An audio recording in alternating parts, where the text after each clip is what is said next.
Welcome to Sonic the Podcast. In each episode, we discuss a different Sonic game, rank all its levels from worst to best, and talk about what we love and what we hate. On this episode, we are talking about Sonic Rivals from 2006. How many games came out in this era then? A fucking big year. It wasn't an era, man. 2006. The year. Yeah, this year, sorry, this year. What a fruitful year. 3 big games. Is it 3? I think it's 3. 06, Rivals, and... 06, Riders and Rivals. What a fucking year. They were just going... What's Riders 2005? All out. I think Riders... Sonic Riders. No, Riders was 2006. Yeah. Presumably 3 different... I know that Rivals, which we're discussing today, was... Backbone Entertainment. Backbone with Sega USA. Yeah. I don't know if Sonic so Team evident. I don't think Sonic Team were involved. But Iizuka was involved. Yes, he was. A couple of the Japanese guys provided art direction. Yeah. And guidance. And you can tell. Yeah. But the little things. Yeah. A bit. And 06 and Riders. It was, I mean, like, no wonder 06 crumbled, a little bit. They've got so much going on. I read, and I don't know if this is true, that Rivals are all so fucking similar as well. Rush, Rivals, and Riders are all so similar. Yeah. That this game was an insurance policy in case 06 flopped. Really? Yeah, and it was supposed to like mop up or help if 06 was a failure. This was supposed to like help earnings throughout this year. That's quite cool. That they would never do that these days, would they? No, probably not. But the gaming industry is very different now. Yeah. And this was during the boom of all the different main players releasing handheld consoles. So they went all in on the PSP. The PlayStation Portal, which Rivals is an exclusive entry for. It wasn't a failure, but it was up against the Nintendo DS, so it's gonna lose. It's popular though, because that was huge. But it did well. It had some solid games, including these 2, Rivals and Rivals 2. I mean, this game got a sequel. You know, it did get a sequel. Bad. It did, yeah. So when did you first play? Weirdly, I think I've played this game 3 times. I don't know why, but I 3 times. Yeah, quite a few years ago. I played it, and then I played it again a couple of years after, and then I played it again for the last 5 days. Neither of us had a PSP growing up. No, so I played it on the PPSSPP. Is that what it's called? PPSSPP SDL emulator, which is great. You can give it nice graphics. I think a lot of people who like this game like it mainly for the nostalgia value rather than the gameplay experience. To be honest. And I think would be happy to revisit because it came with a lot of PlayStation Portables. If you bought it, I think it was included, which would add to that. But neither of us have ever had that nostalgia value. No. I have no nostalgic connection to this game, so this is us coming at it fresh. But I can appreciate kind of imagine, but you can very clearly feel how one would with this game. It has a naturally quite comforting. I think our equivalent is Sonic R. Yeah, definitely. Where objectively there's lots of things you could poke holes at. We had that on the Saturn as well, you know. So, we literally had the proper thing and PC. Exactly. You could poke holes in it as a game, but a lot of that is overridden by nostalgic value. I can see how you would have that with this game. Yeah. But I don't have any fondness for it. I don't really either. At all. There are certain things I can appreciate, but otherwise playing it is... It's more like this. Take it easy. It's more like this. And then a bit. You always use that sound. And then what? And then back down. And then like. You've just done that, mate. You just. It's the only ones you got. It's fine. It's a massively mediocre game. It's like the most mediocre Sonic game I think I've ever played. No. I don't agree. You're higher on it. I'm a bit higher on it. I would go so far to call it a good game. No, it's not a good game. It is a good game. I disagree with you. I think it's good. I think its biggest below... problem is to make you play it 4 times. But I think base game, the actual game, the gameplay, the racing thing, just getting through it, I actually think it's a decent game. Okay. I think the level design is very good, so traversing the whole game is good. I think so. Let's pin that and see if I can change your mind by the end of this. See if I can change your mind. You won't, but fine. Well, fine. See if you can. But let's revisit that opinion and see at the end and see if you feel the same. Okay. I think it is a flat bang average game. I think it has almost like nothing exceptional about it, and quite a lot of things that are really annoying about it. It's like good, but it's like a B. It's like a solid B grade. Yeah, that's like good. It's subpar. For me, that's good. Wow, for mate, you, that need to adjust your standards. There you go. Yeah. It's a B C. Okay, fine. B or C. Yeah, it's decent. It's like it's nice. A low 2-2. I agree. It's a high 2-2. Its strengths are in its environments it and looks its levels. It's designed hang on. It looks good because you've played it on an emulator. It does not look great on the PlayStation. A lot of games have that. All of the old 8-bit, 16-bits would have looked shit on their native I think consoles. the emulator brings out what is there. Yeah. So you can't knock it for that. That's the joy of an emulator. You can appreciate. Yeah, what but the old consoles couldn't capture. it's you can't attribute the game too much praise for saying it looks great when it's an old game like that, because just by virtue of playing on an upscaled machine, it adds a lot that wasn't there in the original game. Yeah, but that's still that has value to it, has merit to it. Still. Yeah, I suppose it shows that it enhances the base of what's there. Underneath weak, it's not a bad thing. Obviously not. Underneath a weaker console, it wasn't able to shine how it is. But these days, we can see literally the bare bones of the game maximized to look good, unchanged. I was impressed with certain levels that stood out to me a lot more. I think I was quite jaded by the experience because I played Rivals 2. That's the most recent thing I played, and that really not in life. Sorry, I played Rivals years ago. Then I played Rivals 2. Now I'm revisiting Rivals again, and my experience ending Rivals 2 was extremely negative. I was so fucking bored of that game because you have to play it 8 times over. It's basically the same thing, and it's not good in that sense.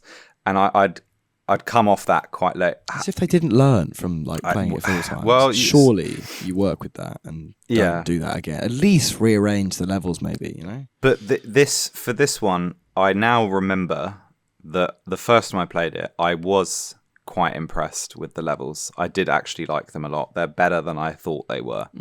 A lot of the Rivals 2 levels, I think, are inferior to these levels.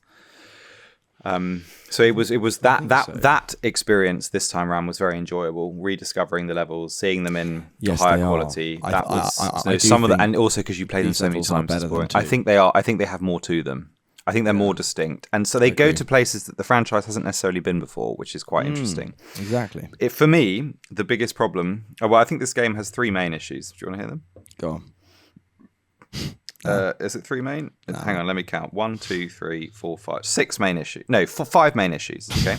The first one, ready? The story is appalling. I think it might be the worst story in the entire franchise.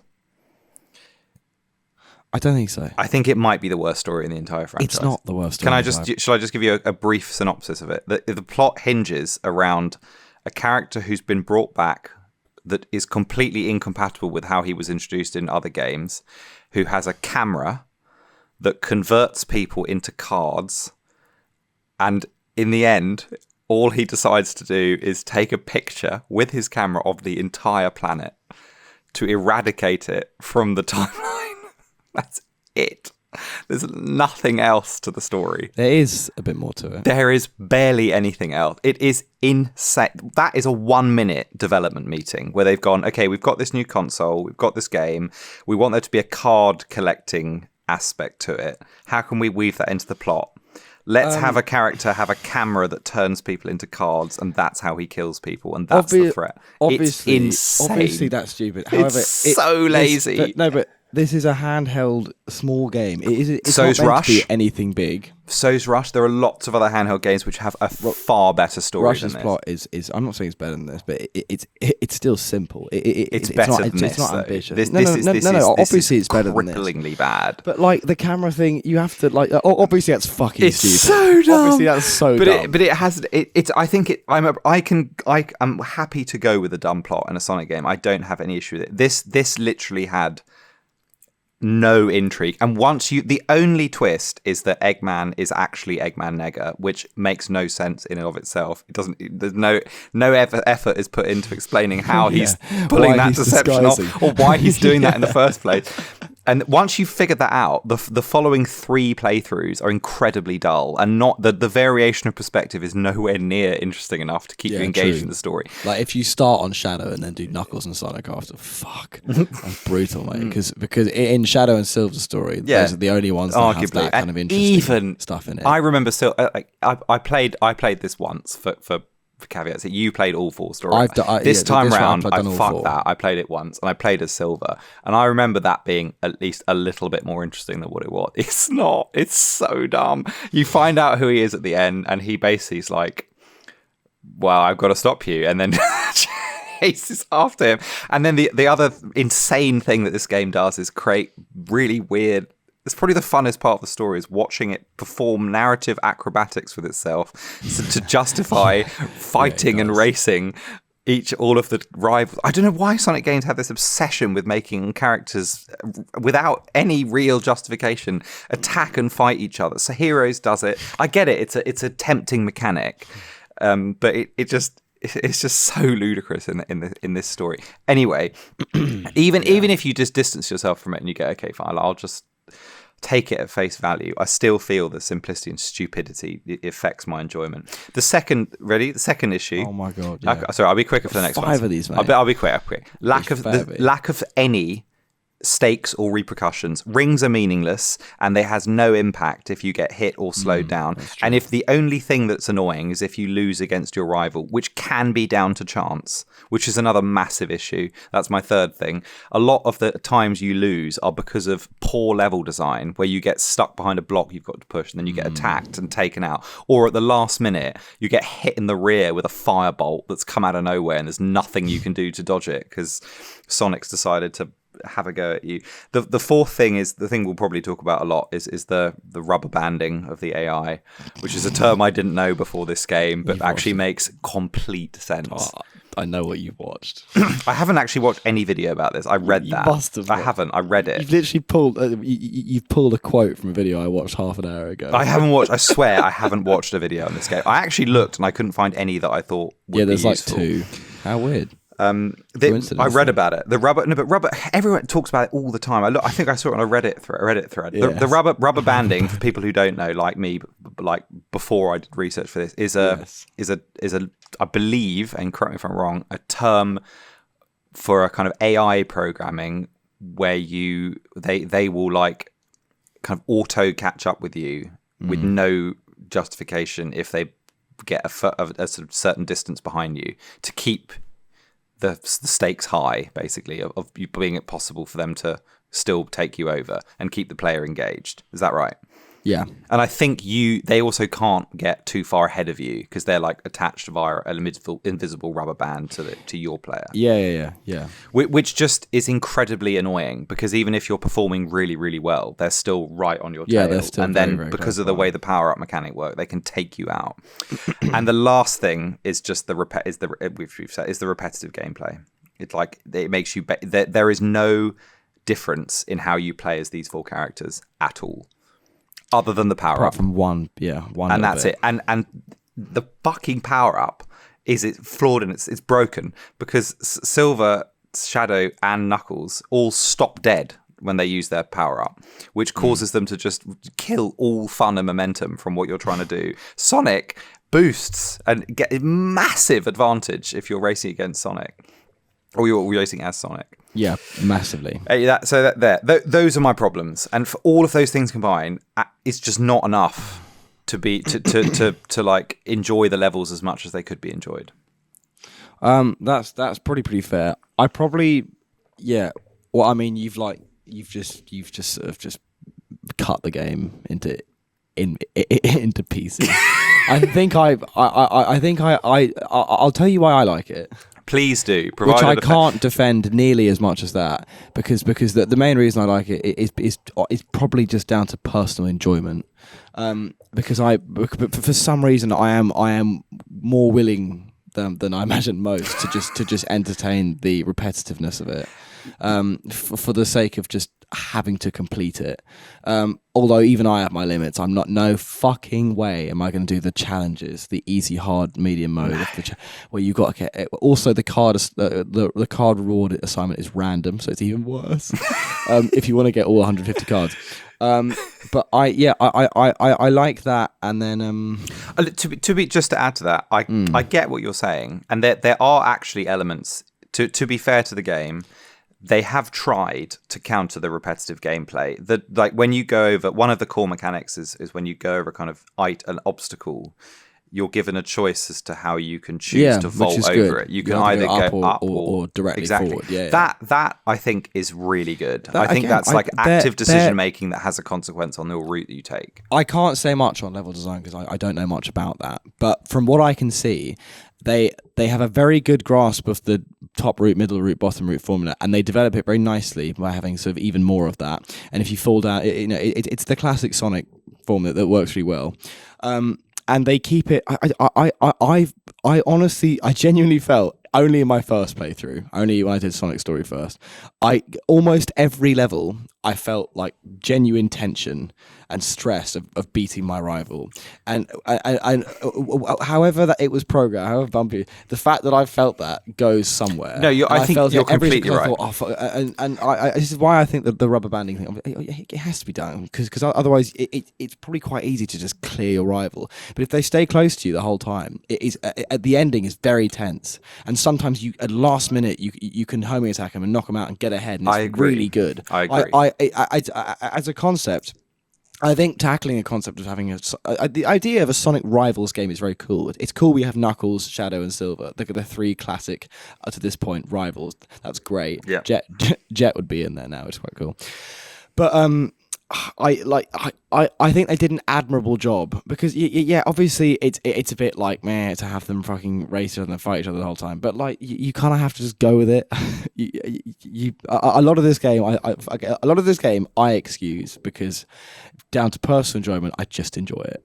No, I kind of think that's as far as my defense of it goes. That is completely your fair. Critical view of it is much more valid. Because you don't have as much sort of fondness for it as I do, but for some reason it's always worked. It feels like, again, that's what I said earlier. I could very clearly imagine having a nostalgic connection to this game, and it feels like lots of the older games I used to play, the non-Sonic game. It has a similar look and sort of flavor to it as lots of old games I played when I was much younger. So I think that's some of what appeals. I think that's completely fair, and those are good points. I can see that. I just, looking at it from a vaguely critical point of view, which I did this time, there were just things there were annoyances I had, which I just couldn't. I was happy to just finish after playing Silver's run. The idea of having to do that 3 times again, for some reason for lots of reasons, Sonic Heroes does kind of the same thing. Yeah, but obviously I have with Heroes. No problem doing that. Yeah. Over and over and over again. Agreed. This, I just thought, I've done it now. It's exactly the same. I think a big problem is that the 4 characters play the same. Yeah, which could have quite easily been changed. If they'd given Silver a hover, or Knuckles a glide, or Shadow, or Sonic, even just Sonic and Shadow a boost. And made it more involved, like with, I don't know, and they do it again in Rivals 2. None of the characters have any gameplay variation apart from their power-ups, and they're not great. It makes that means I basically enjoy a quarter of the game in terms of time spent needed to get to the end of it. Yeah. And then just terribly, the ending is so bad, and they don't have any resolution. It's so rushed. It's so abrupt, and no matter who you finish with, a final story, even a final boss with just one more cutscene to close it off and like seal Eggman Nega's fate would have been so valuable. But instead it's just a fucking brutal hard cut to credits after every story, and then that's it. Credits, I know. That is, it's so brief. And even when you finish the last one, all you get, the reward for finishing all 4 stories is you get to play as Metal Sonic in like Challenge and Cup, whatever. It's a handheld game, and it's limited by its scope, but like that it really needed something to round it off. Really needed it. It's a comically abrupt finish. which deflates any kind of investment you've managed to slightly build up in the just ridiculous story that's going on. Yeah. But having said all that, you are absolutely right. There are things to enjoy. There definitely are. There are, which we'll get into now as we go through the levels. There definitely are things to enjoy. Another big thing is that this is Silver. It's Silver's technically his sort of debut. His first canon story debut. Yeah, because obviously 06 got the storyline canonically never happened, so exactly. Silver never went there, and so this is canonically the first time meeting. This is when Knuckles meets Silver, Shadow meets Silver. Oh, what an anticlimax! Yeah, it's so like, oh, who's this? That's no surprise. They're like, oh, you look different. You don't even see it. It's a fucking picture cutscene, which is such a no. It's a dialogue cutscene. I mean, the dialogue is naff. No, and it's like it's not. There's great. No substance to it. There is no extra substance to it. It is what you get is exactly what you're given. It's very simple. It's very clear. It's just a event by event story. That's it. I do quite like these tunes. They're quite cool. It's just this. Or. This one's a banger, mate. This one's so weird. The soundtrack is fucking weird. Chris Rezanson has. I think he's mixed it so weirdly because all of the instruments sound kind of muffled and quiet. It's really weird. I think that. I mean, it must be for the PSP. Yeah, it is surely. And then for just 5 minutes. This song is 5 minutes long. It's a very odd. I think that's one of the positives about it is I think the soundtrack's quite iconic. Soundtrack's decent. It's quite hard to just listen to if you're not playing the game. Yeah. But like it does the job very well. There was something you said that I think is absolutely right, where you said there are moments of tension, and you do like sometimes when you finish a race and you do I had it several times in my playthrough where you just manage to beat them. Yeah, it is very rewarding in that sense. However, I think the problem is it's unearned, and also like you may I like, for example, I remember when I played Death Yard Act 2, which is a fucking bitch of a level if you're not saving and loading quickly using the emulator, right? You spend 3.5 minutes going through the level, and you get taken out by a lightning bolt just before you get to the finish line, or before the like line of zip lines that you descend down to the finish line. You have to do it all again. I was in the lead for the entire level, like by a mile, and then I got shafted at the end because he appeared out of nowhere from behind me. That's the inverse of what you're saying. Literally, the fix for that is just a checkpoint. If they had checkpoints, it would have solved that problem. I agree. That is so frustrating. You do the whole thing, and then you've done it all again because you've suffered a loss, which basically isn't your fault because because even if you've it doesn't reward good play. That's the problem with the rubber banding AI. It doesn't reward consistently good play style at all because you can get shafted. Yes, the inverse is it keeps the level of tension up all the way, and if you are losing, it actually rewards bad play because if you're losing, you have more chance to catch up because he doesn't get too far ahead. Which that's just not the right philosophy for a racing game, really, is it? It doesn't really make any sense. Really, you should. The answer is to adjust the difficulty level. If you're finding it too easy, not to make it basically the same level of difficulty, whatever character you're playing, however well you're playing. Yes, true. That's the problem. Yeah, I know. But it is nice to see Silver.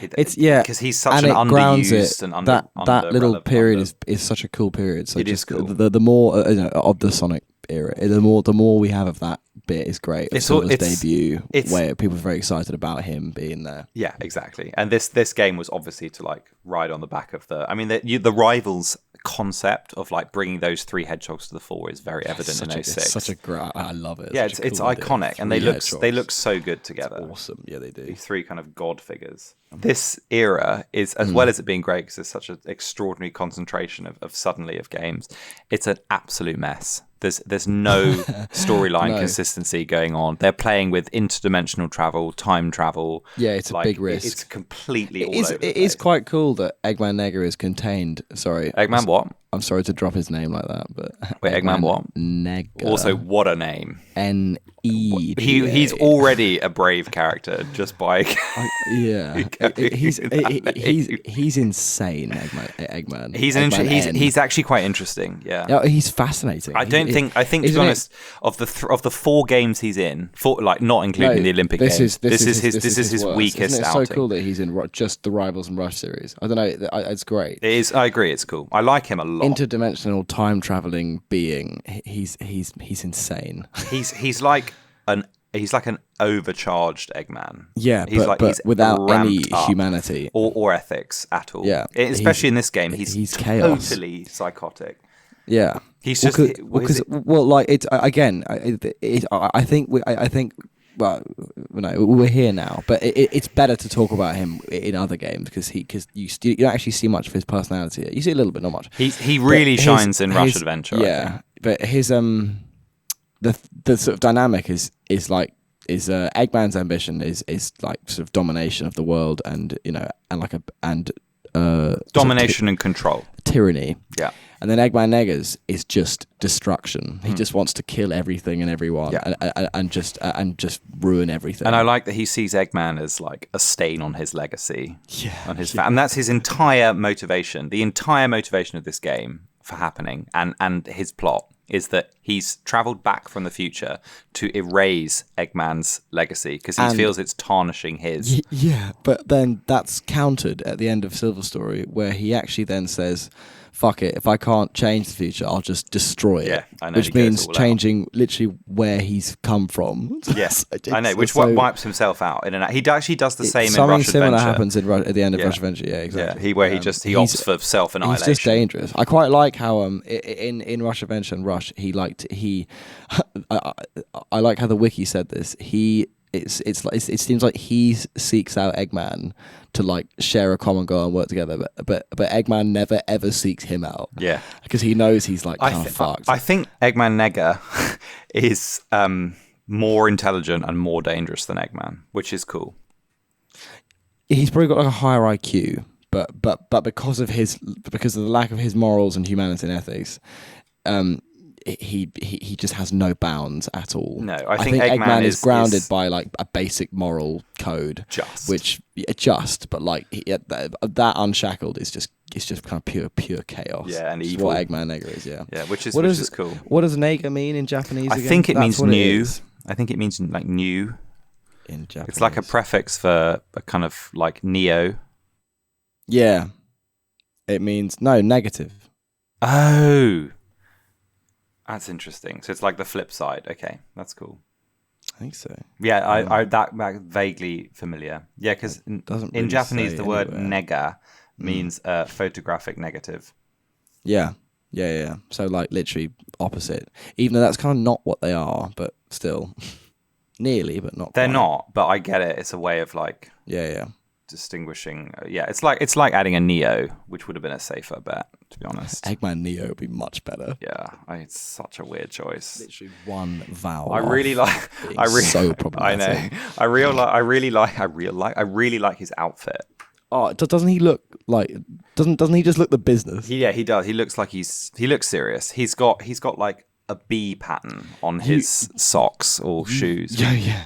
You really wouldn't. I would not want to be near him. No, nowhere near. I'd feel very unsafe. He's dressed like a wasp, which I think is why his jacket is like, it's kind of the inverse of Eggman. He's got a black and yellow, black with yellow patterns on his amazing he's tailcoat. Fucking crazy. Isn't his tailcoat awesome? Yeah, his tailcoat's epic, and I love his grey tash as well. Yeah, the grey tash is class. His design is amazing. He's actually really cool. His grey moustache makes him seem like older and more like an angry old man than Eggman as well, which somehow gives him this like senile quality that is really unhinged. That's really like unpleasant. You just don't want to be anywhere near it. No, nowhere near. And he's right. I'd like to see him in action. I'd love to see him again. Yeah. It'd be really cool if they brought him back now and as a like from the because they're so in tune with all of that with all of their shit like that now. They're so unlike, as you said. I think so unfortunately we will never see Eggman Nega again because of his name. Just because of the name. Yeah. And like also if they change it to Eggman Neo, then like that'll get even more shit. Yeah. Yeah, exactly. He's just a bit dangerous now. Yeah, such a shame. He's such a pity. I think he's absolutely class. I'd love to see more of him. Like, he's known in the fucking Olympic Games. He just shouldn't be in there. He was in that, yeah. Which is I'm gonna watch videos of him in the Olympic Games. Yeah, he looks class, mate. Trust me. Yeah, he looks great. Yeah, no, I know. And there's that like iconic announcer where everyone's like, What's he saying? Yeah. What's he saying? Whoa. Yeah, he's cool. I really, any game with him in is interesting. He's great. He's no nonsense, more violent. He's so secret. He's like, he's cold and calculating and kind of weirdly polite. And then Eggman's like explosive and bombastic, which is cool. Yeah. And like he goes he, Eggman goes ho ho ho. And he goes he. That's fun, that, yeah.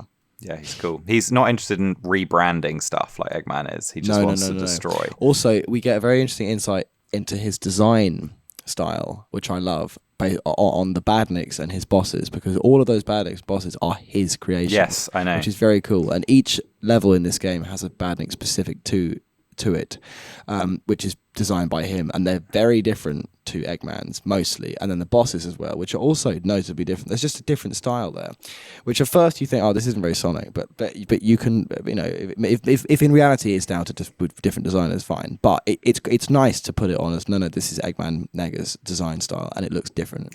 You're right. Cool. It does look different. What about? But there are still egg flappers and egg pawns. Yeah, but that's Eggman's edition, and that's probably what Eggman Nega took from Eggman. Eggman's like, the available arsenal when he arrived.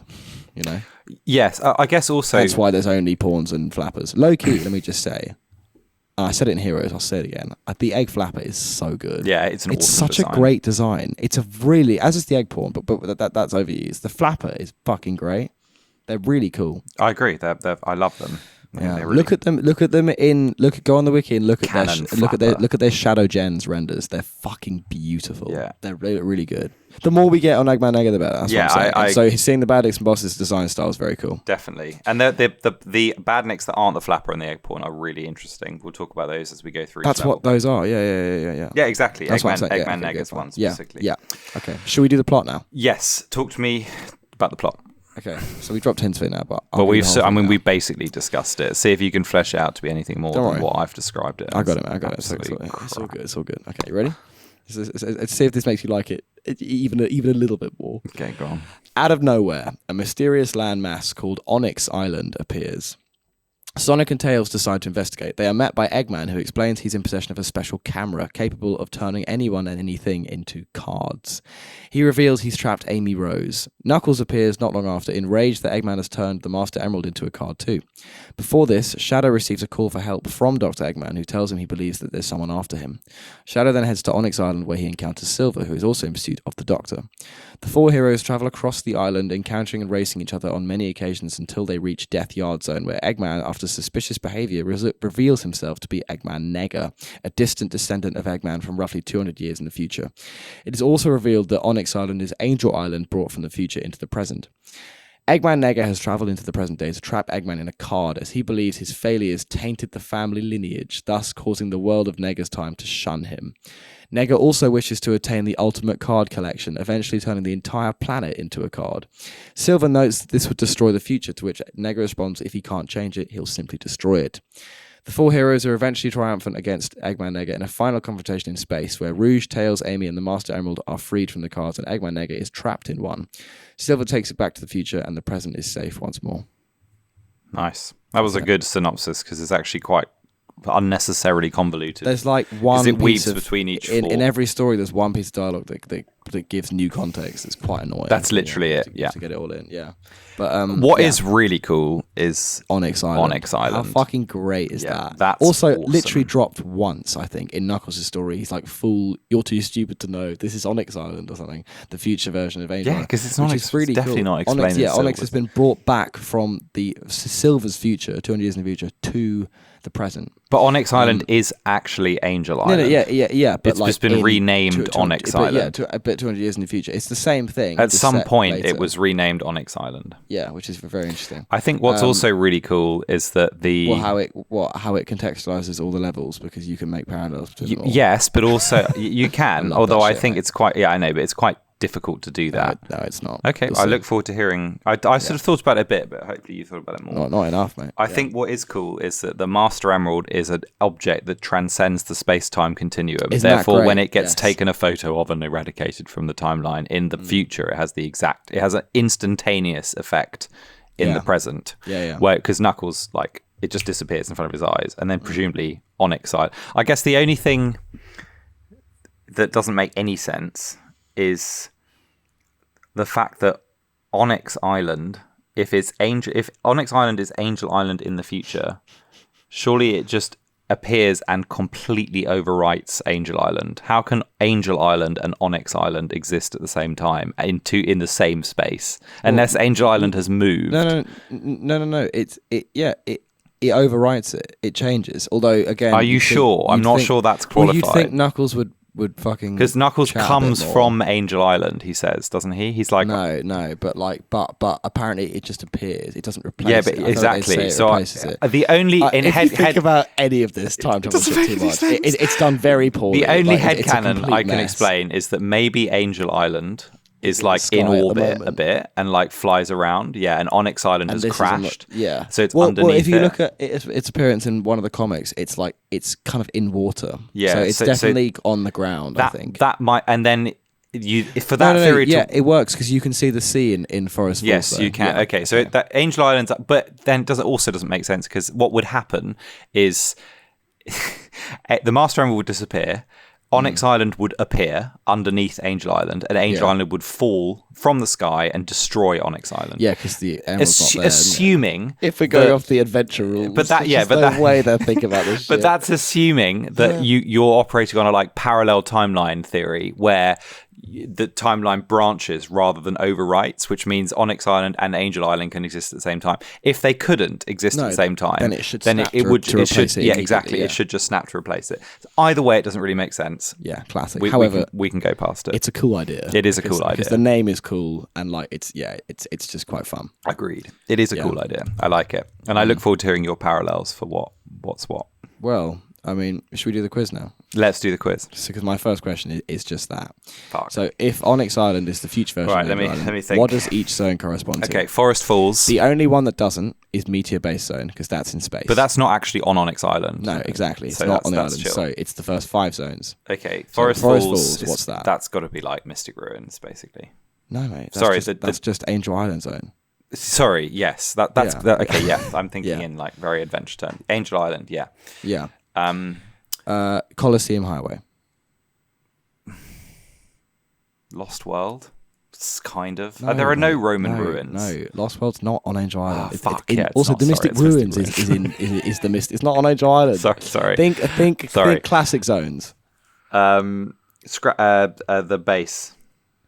Oh, mate, I can't remember its name. You really are not thinking. Right, Angel Island is in Sonic 3. Yeah. So it's Sonic 3 zones. Yeah, let me get this. Let me just get the list up. Come on, let me just get the list up. I can tell you. I'm not in the headspace of this. No, it's chill. I got it. Marble Garden. Yes, obviously, because it's the ruins. It's quite cool. Thank you. Yeah. Even though the Roman and the whatever they don't shit, correlate, that makes no sense. Fine. But in spirit, maybe in this time, in the future timeline, there were Romans and Greeks. Yeah, on Angel Island in the past, not whatever was. Yeah, maybe. Yeah. Although I do think the ruins are quite Romanesque in Marble Garden, but I don't know yet. Anyway, we'll get to that in the Sonic 3 episode.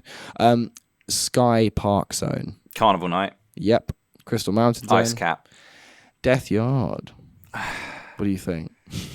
I suspect that's launch base in ruins. Like, absolutely fucked. Yeah. Probably it would make sense because if there's a fucking rocket there's probably nuclear power Fallout. there, and that could have the potential to make it a junkyard of hell. I hope they it's did nice that you can. No, but you can pretty much correlate them all. What's and in a similar order what's Hydro City? Apart from Hydro City, which perhaps that'll be underground somewhere, be a secret zone, be quite cool. Maybe you kind of see bits of it in I don't know, the underground bit of Colosseum Highway, or Forest Falls. Forest Falls. Yeah, no. No. But yeah, that's cool. That's cool. I appreciate that. I won't lie, my other questions are not great. I struggled to be honest. Can you? This is a great question. It's not. Can you name all the zone-specific badniks? Yeah, I can. Go on, because they were so interesting. There's one per zone. So in Forest Falls, there is the Venom. Yeah, which is that weird purple red spider. He's cool. In Colosseum Highway, there is the Vulture. Which is a purple vulture bird. Sky Road, there's the Mono Clown. Fuck that all thing. one word. Pretty He's horrible. cooked. Yeah. But interesting though. Crystal Mountain, there's the Yeti. Can't get two enough E's. of Big fan. Of Yeti, He's iconic. Death Yard, there's the Metal Hound. Not keen. He's a fucking like pipe steampunk bulldog. It's pretty. And then in Meteor Base, Wait. Behold the King. Behold the fucking king. Drillworm. He's so cool. He's fucking awesome. I love. Do you know? I didn't even see him. Yeah, first. He's quite rare. I had to find him. You have to drop down one of the gaps when you're in the meteor section of Act 1. I think that's literally the only time he appears. But he's a thrashing freak. He's invincible. You can't kill him. Yeah, I know. You cannot kill him. I'm a big fan of that guy. He's amazing. I am not to be confused with Driller Worm. From what? Boom, Fire and Ice, and the other one, Shattered Shit. Yeah, Shattered Shit. Yes. Yeah, I'm a big fan of Drillworm. He's cool, very cool guy. My driller. Yeah. Nice. Okay. What card is card 150? The Master Emerald. No idea. Eggman Nega. Neo Metal Sonic. That's cool. It's quite cool. The last three cards is Overlord Madness and then Neo Metal Sonic. Can I just say... Random and pointless. What, are you going to say that you don't give a fuck about the cards? No, I was going to say I actually really like... If I wish it made a bit more sense. But they're not contingent. No, I agree. That aspect is really annoying. The idea is satisfying, but it's done I guess so also annoyingly. the idea is that he's gone and taken a picture of all these things and they're like in his collection of cards now. Yeah. So weird. Which is bizarre. So he's got tails in each year. Pretty weird. I like how at the end of it just gives me a small it's stupid, but it gives me a small like little spark of happiness when I finish a level and then some like unrelated and nice thing as part of the Sonic franchise. Or E101 Mark II appears as a card at the end as a reward. Nice. It's nice. It's a shame the collection mechanic is completely broken. Also, the viewing gallery is awful. Yeah, it's crap. That kind of thing is critical for the satisfaction of collecting it to incentivize you to get them terrible. all. And it's like 3 per page, and it's just what is this? It's horrible. It's annoying. It's not good. Such a shame because it is because I love collecting anything. Yeah, I know. Like, and if it was a better game, I would absolutely 100% that. There's no fucking way at my 100%. That is no just way. Too much of that. So that's too big an ask. Awful.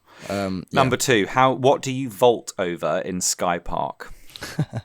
Isn't it a barrel? Yes, it's a barrel. It's like a drum barrel thing. Yeah. It's got a star on it, I think. Yeah. That's a decent question. Thanks. And then finally, you know how each character has a special power? What is Metal Sonic's special power? It copies whatever your special power is. Yeah. Which is kind of neat. Because because he's the copy. That's cool. Yeah. It's kind of nice. I feel like he's like used a bit cheaply in this game. He's kind of just like. Have you heard the theory about him? The sort of tool of Eggman Nega for some reason. Yeah. Why? Have you heard the theory? No. The theory is, so you know how when he reappears in Death Yard, every time he appears in each story, Eggman says, "I've upgraded him," or like Eggman Nega says he's going to be way harder this time. Yeah, there's a theory that's actually Metal Sonic 3.0 because that is his equivalent from the future, which is really cool. That would make sense. The whole dimension thing.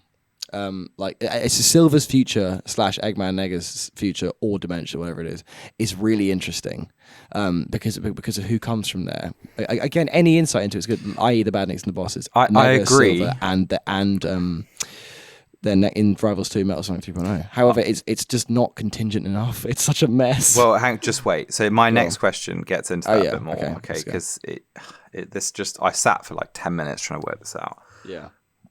So the question is, which game canonically happens first, Rivals or Rush? I think Rush. Good luck figuring that out, because the thing that makes it dependent is in Rush, Eggman Nega is introduced as that dimension's version of Eggman. Yeah, he's not a time traveler. He is in that dimension. Yeah. This game introduces him as a time. They've just like haplessly and without thought conflated the two, just because, which is annoying. It's really annoying. And then 06 only makes that more confusing because Blaze, for some reason, is with Silver in the future. Yeah, and it's not explained. But that's fine because we can because she's just there. But why? I don't know. It must be a soul she's dimension introduced as like thing. But the soul dimension is has no bearing on time in Sonic's realm. No, it's a separate dimension. No, but that's presumably at the end happening of 06, parallel. Blaze says, "I must return to my world." So she's probably just helping him out. Yeah, but this is the annoying thing. They've conflated time travel and dimensions. If Blaze was from the future in Rush, it would all be fine. Or Silver was from another dimension, it would be fine. But the problem is that Silver is in Sonic's timeline and dimension. And Eggman Nega and Blaze both like flip between dimensional travel and time travel like they're the same thing. Yeah, true. Which makes no sense. You can headcanon it to an extent. Which one do you think happens first? I think Rush is first because in Rivals, Eggman Nega is annoyed at Eggman for his past failures. Yeah. So it would kind of make sense that they've had an encounter and he's thought, okay, fuck this guy, I'm going to get rid of him now. But they work together in Rush. Yeah, exactly. Which means he can't be that pissed off at him. No, but if Rush is what you mean? No, I'm agreeing with you. I'm agreeing with you. In Rush Adventure, you mean? Yes. Yeah, but doesn't he then betray him at the end of it or something? No, I don't think so. I think they're both like buddies until he's like, they basically facing defeat and Eggman flees and Eggman Nega's like, I'm going to blow the thing up and kill us all with it. I agree with you. I think Rush comes first, but ultimately it doesn't matter because I think if we let's just take Eggman. This is my theory of Eggman Nega's chronology. Okay. Yeah, go on. So he is, I have to believe for this to make any kind of sense, an alternative to Eggman that exists at the beginning only in the soul dimension. Eggman does not exist in the soul dimension, and Eggman Nega does. And he is the Eggman of that dimension. And he then does the events of Rush and Rush Adventure, which happen in parallel with Sonic's adventures, like just normally. Post Rush Adventures, he then finds a way to do two things at the same time. Travel into Sonic's dimension and time travel. Which order he does that in is he could time travel in Blaze's dimension. Yeah. And then travel across dimensions into Sonic's and then look back and be like, fuck, this guy's ruined my legacy. I'm going to go back again. So he does like an enormous U shape. Yeah, it's kind of both, basically. If you take a step back like that, you could be like, okay, everything that happens in the soul dimension is completely out of sync with time for Sonic's dimension. So the events of Rush and Rush Adventure could be happening in parallel. Years after, maybe. Exactly. And he doesn't actually time travel. He just hops across. And the equivalent time to like present day in Soul is actually 200 years in the future in Sonic's dimension. Yeah. And then he looks back and then so that's the only way you can explain it. That's but it's annoying because it doesn't make sense and it does, but the game doesn't give you anything like what I've just explained or no. So, None of the games do. Why is he suddenly doing that or is interested in doing that? So yeah, I think canonically this happens after the events of Rush and Rush Adventure. So technically his last game is Rivals 2. Yes. Yeah, because he's then trapped in the chaotic infernos forever. Forever. Which is brutal. Yeah. Yeah. But it's just like you can only make sense of it with headcanon. It doesn't make any sense otherwise. They should have I think they should have just kept him in the Soul Dimension and just removed the time travel thing. But then they wanted to bring Silver in, so I get it. Whatever. Well, I think we should just get into the levels then. Let's get on the levels. There's 6 levels. There's Forest Falls, Coliseum Highway, Sky Park, Crystal Mountain, Death Yard, and Meteor Base. Yep. And we're going to rank these from worst to best and discuss. Okay, well, let's start with the 6th. What's your 6th? So in 6th place, how hard did you find ranking these? I actually found the bottom ones quite difficult, and then I have a clear winner, and then I have a clear second place, and then I think the bottom ones are all pretty on par. I think as soon as I played it, I was like, "This is definitely first place." Do you like the skins, by the way? No. I don't care. I find that so boring, and I find it really annoying that people give a fuck about that. The last 5 years in Sonic, we've had too many alternate. I don't give a fuck about changing Sonic's shoe color in Colors Ultimate. I don't want to see him in blue shoes. It's so boring. And granted the outfits are a bit more interesting, but I don't want to put Sonic in black tie and have him fucking race Metal Sonic in a gimp suit or something. I don't care. There's like 3 different skins you can unlock for each leather. character. Why is it leather? It's proper That's so fucking weird. You can unlock very odd. There's 3 types, I think. Unique leather, one, mist, and then an element one. Element, like ice. A certain, ice. What? It's so weird. I'm not interested. It's really boring. It's a crap reward, to be honest. It's not interesting. In 6th place, that was quite, the last place was really easy, and I was like, that's definitely the last. Really? And then first place was really easy, and I was like, that's 100%, that's my favourite. And then another, So I've in 6th place, I've put Death Yard. Me too. Okay, thank God. That I switched it with 5, but 5 was there first. But then I thought I actually just like 5 more. Yeah, it is quite cool. I think the bottom ones are all pretty on par. This isn't shit. This isn't bad. I don't think any of the stages are bad. No, it isn't. They're all very mostly interesting environments. This one is very unique. It's a like awful nuclear junkyard. Like it's proper hell here. There's a really good description on Sonic Retro. I know. I saw it. Shall I read it? Yeah. How good are these descriptions? Yeah, they're amazing. Have you read them all? They're really on cool. Sonic Retro. They are amazingly good. I know they're great. They're very well written. Go on. So this is very cool. Possibly representing one of Eggman Nega's own factory city locations, Death Yard is a dystopic ruin of industry gone very, very wrong. Lakes of electric blue sludge overflow with the runoff from grimy manufacturing complexes. Broken pipes snake across a junkyard landscape of iron oxide cubes and rotting artifice. The air is clogged with brown smog and purple fumes as giant conveyor belts and rusty cogwheels clank amidst the desolation. Yeah, it's pretty big. It's really in that sense, it sounds really, really cool, and it is. I think it's got like a lot of impressive visual spectacle. I love the massive machinery. It makes you feel tiny, which is quite cool. Especially the bits where you like rail. What? Rail. What do you mean? What do you do on rails? I've just forgotten the word. Grind. Sorry, it's a complete lapse. Rail grind along those like big loops across those huge cogwheels. It's just slightly uninspiring, I guess. Yeah, and it's just a bit unpleasant. It's just bleak. But like that's kind of the main thing. The blue electric sludge is cool. The like sort of which gear you only cog see plants, when you drop down to the bottom. Yeah, which by the way, a lot of horrible bottomless pits in this one. Too much in this game. It's a lot like the Wall-E landscape, from the film, but much more horrible. I think it is because we have not seen this aesthetic of the giant junkyard piles. Is new. It's like the planet that they find Forest. Darth Maul on in Clone Wars. Yeah, it is. Yeah, it is. It's just awful. I like how every level has a set piece. Yes, like a spectacle. A cinematic thing. I think this one has the wrecking balls. Yeah, you fly. I guess that's what it is. The camera tracks behind them. Yeah, as you fly in it between giant pillars of shit. Yeah. Which is cool. And a lot of the music at first glance sounds fucking similar. It has that sort of. This is.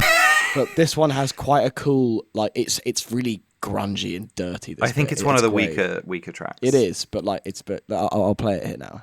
Here you go.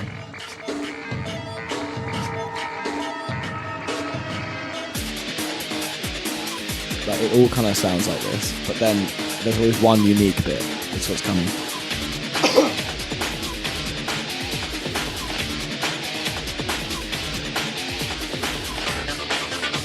like that.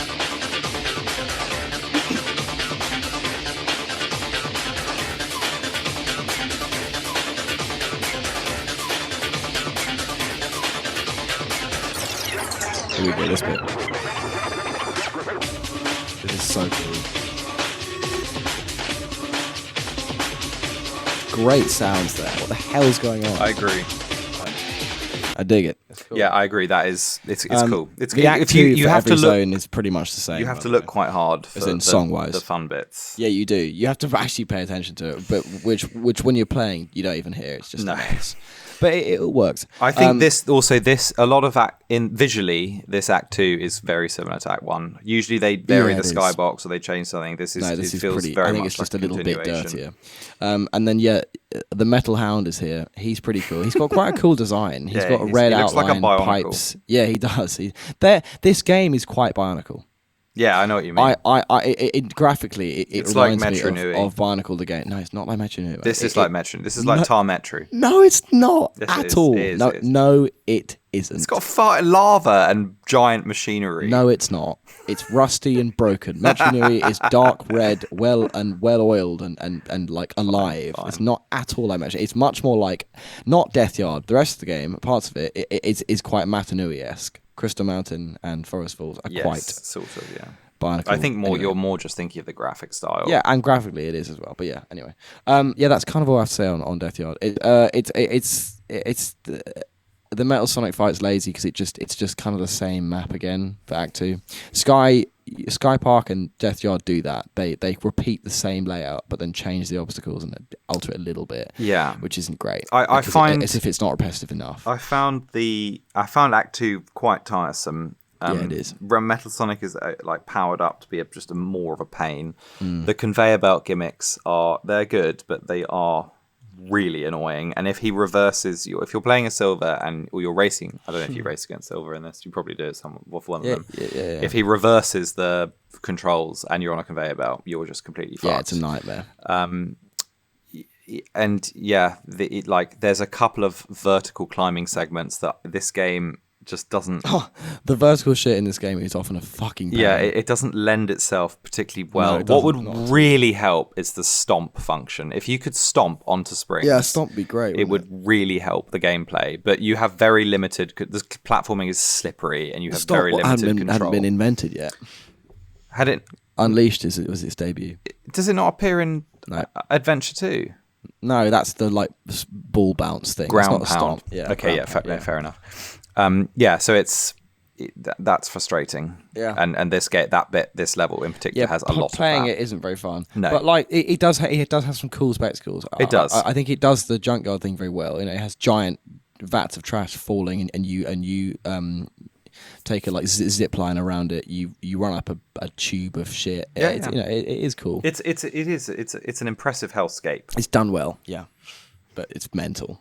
Yeah, but it isn't very Sonic. I'm least fond of it. Me too. Yeah. Okay, my 5 is Crystal Mountain Zone. I have not put Crystal Mountain Zone in 5th place. Oh, okay. So why don't you tell us about it?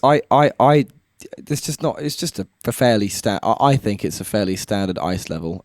It's cool. It isn't too bad. It has some real highlights, which I'll get onto in a minute. I absolutely love the Yetis, which is the Eggman Nega unique badnik to this level. They're just really cool. Yeah. They're these weird, just sort of Yeti looking blue and white creatures that aren't offensive. That they fit in well. I never mind playing it. It's fine. It always feels like the one that has the least kind of context. It just kind of comes out of nowhere. And it's a it's a good halfway point.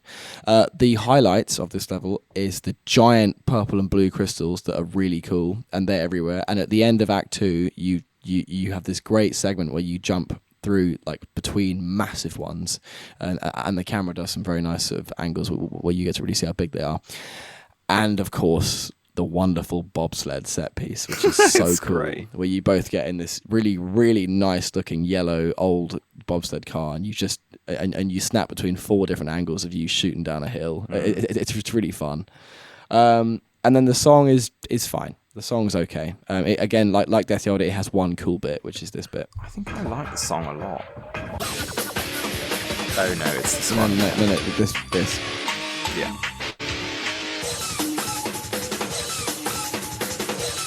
That's the only bit. Ding, ding, ding, ding. That's the only kind of. It does go. Just keep playing it. Actually, it has the next bit's cool. I really like that guitar riff. To be honest. Yeah, it is good though. This bit, the build here.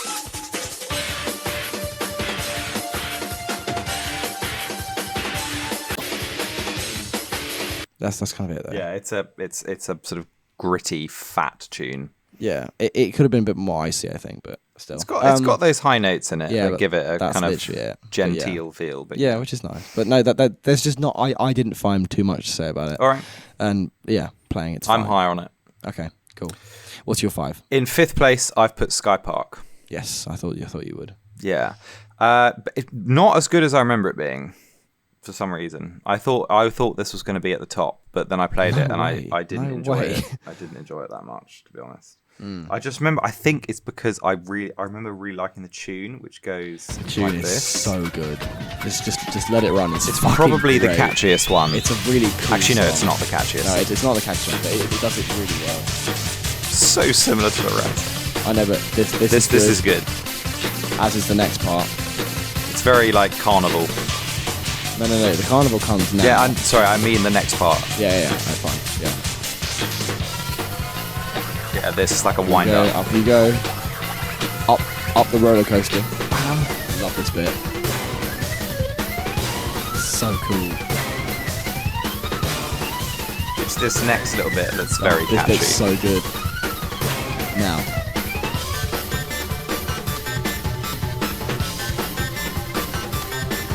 Fucking brilliant. Yeah, that's some good early noughties electro. Yeah. And then back to it. Yeah, I love that shit. Yeah. It actually makes a big difference playing through it. It helps. Having that to hear. It's like, here we go. It really blends with the sound. That's probably the biggest strength of it. Agreed. I will read. What about the fucking... Oh my god. Which the bear. I mean the red teddy bears that grab onto you that make the loudest sound ever. It's horrible. They're so unpleasant.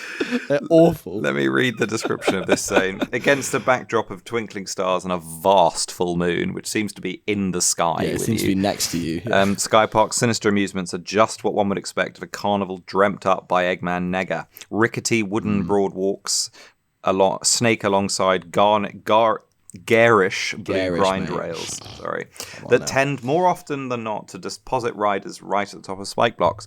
Neon Eggman signs adorn the background, along with monstrously oversized balloons shaped like tails and Amy heads. Most disturbingly of all, when walking past prize displays, the red stuffed bears will jump out of the background to latch onto the player, slowing them down. It's why have I put it at this point? Let me bring my notes up.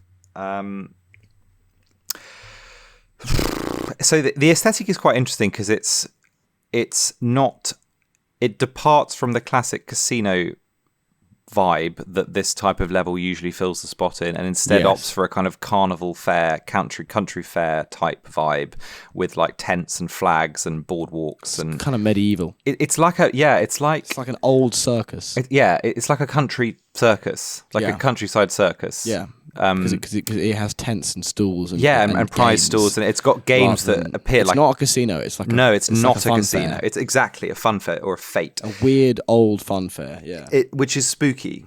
Yeah, it is. Very often it's an aesthetic vibe associated with horror. Hence the monoclown. It's got roller coasters. It's got that Jack in a Box thing, which is another absolute killer for gameplay where you stop dead, push it. I hate that mechanic in Sonic games. So boring. It is so dull. It's always boring. Yeah, you have to push it's such this a brutal box. punishment. It is, and but also with it in a format like this, it makes no sense because it allows the enemy or your rival to catch up with you and beat the shit out of you and overtake you, even though you're progressing.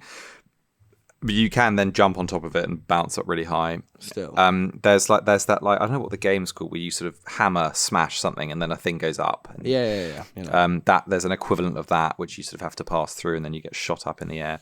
Which is a bit of a faff, honestly. Yeah, again, or another absolute. They just shouldn't have anything in this really that is going to stall you so much like that. In a game that's so reliant on momentum.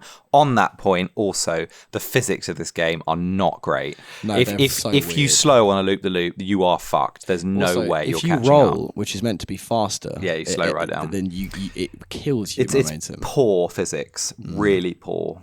Like far cry from what it should be, and from how light Mania even that is. animation's fucking weird as well. If you watch him, it looks very stunted. Very. It looks very just cheap. Yeah, it does. Yeah. It does look cheap. Yeah. It's a shame. Yeah. What is? Well, no. Go on. Actually, you finish points in this one. Okay. Yeah. I mean the mono clown, which is the like badnik in this. Purple, sort of like Knights looking freak. Yeah, he looks like he's got the same head spikes as Knights. Yeah. He's like a unicycle thing, hence the mono bit. Yes, I just didn't enjoy it that much because there's lots of vertical sections. It demands some like quite irritating platforming off these laser platforms that appear and disappear. Yeah. It's fair. It just has a sort of repetitiveness that's less enjoyable than in some of the other levels. Well, because again, it's the fucking Act 2 is the same as the first exactly act. The same, and it's kind of, I feel like it's overloaded with, especially Act 2, with gimmicks that don't do a lot to help you. There's just lots of like things that slow you down. Yeah. And if you fall the lower route, it's particularly punishing. Yeah. It's I don't know. It just wasn't that enjoyable compared to some of the other levels playing it, I don't think. But I did enjoy the fairground aesthetic to an extent because again the context of that it's Eggman Nega's. Yes, that is a new thing. It's different to Eggman. The other thing I found, this is especially evident in Act 2, is there's a lot of mindless auto run sections where you're just reliant on boost pads to just the roller coaster bit just goes on and on and like, on. Again, it's kind of a scope, but it does wear off, and there's too much of it. It's boring as fuck. It's the weakest part of any 2D game is when you're in auto run sections where you're basically just holding down right to go forward and trying to manage your momentum. And in this game, you're completely reliant, unless you can boost on Sonic on the boost pads. So all you're doing is just like waiting for the auto run section. And there's honestly one that probably lasts about 30 seconds in this, where you go all the way up, all the way around. It has to be punished for that. Yeah, I feel pretty similarly. I mean, it's in fourth place for me. Okay, so have you got anything you've kind of covered everything? No, that's sort of it. It's intense. It's definitely intense, and the song makes it intense, and the like unpleasant environment gives it and that you're racing Metal Sonic. So for that, you definitely feel it when you play it. But apart from that. Yeah, it's you kind of said everything. It is what it is. Like it's a well done aesthetic. It's just not very likable. And it is very auto run heavy. Yeah, there's kind of no spectacle. I hate the ending, the fucking ending where you go on the three. There's like three jumps. Yeah, because if you're not ahead at that point, it's over. You're cooked, and so you have to sit through about 20 seconds of just moving. It's boring. Yeah. And for a side-scrolling 2.5D game, it's just it doesn't lend itself particularly well to that format, I don't think. No, it doesn't. But yeah, okay. That's my 4. What's your 4? I've put in fourth place this one. I'm going to play the tune because I think it's the best tune in the game.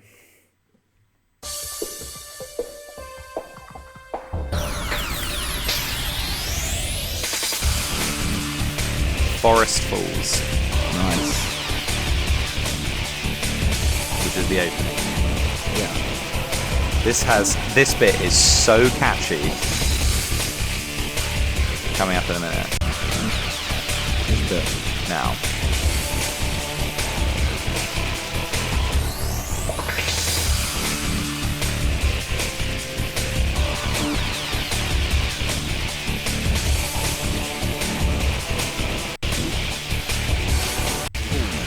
Which bit, mate? Oh, that. Maybe it's the one in Act 2. Act 2's better. Play it. Act 2's so good. This is the one. This is the one I was thinking of. Such a tune. Yes, this. And it goes, this bit. Isn't that so cool? Yeah, it's great. I know. Act 2 is amazing. Level and song.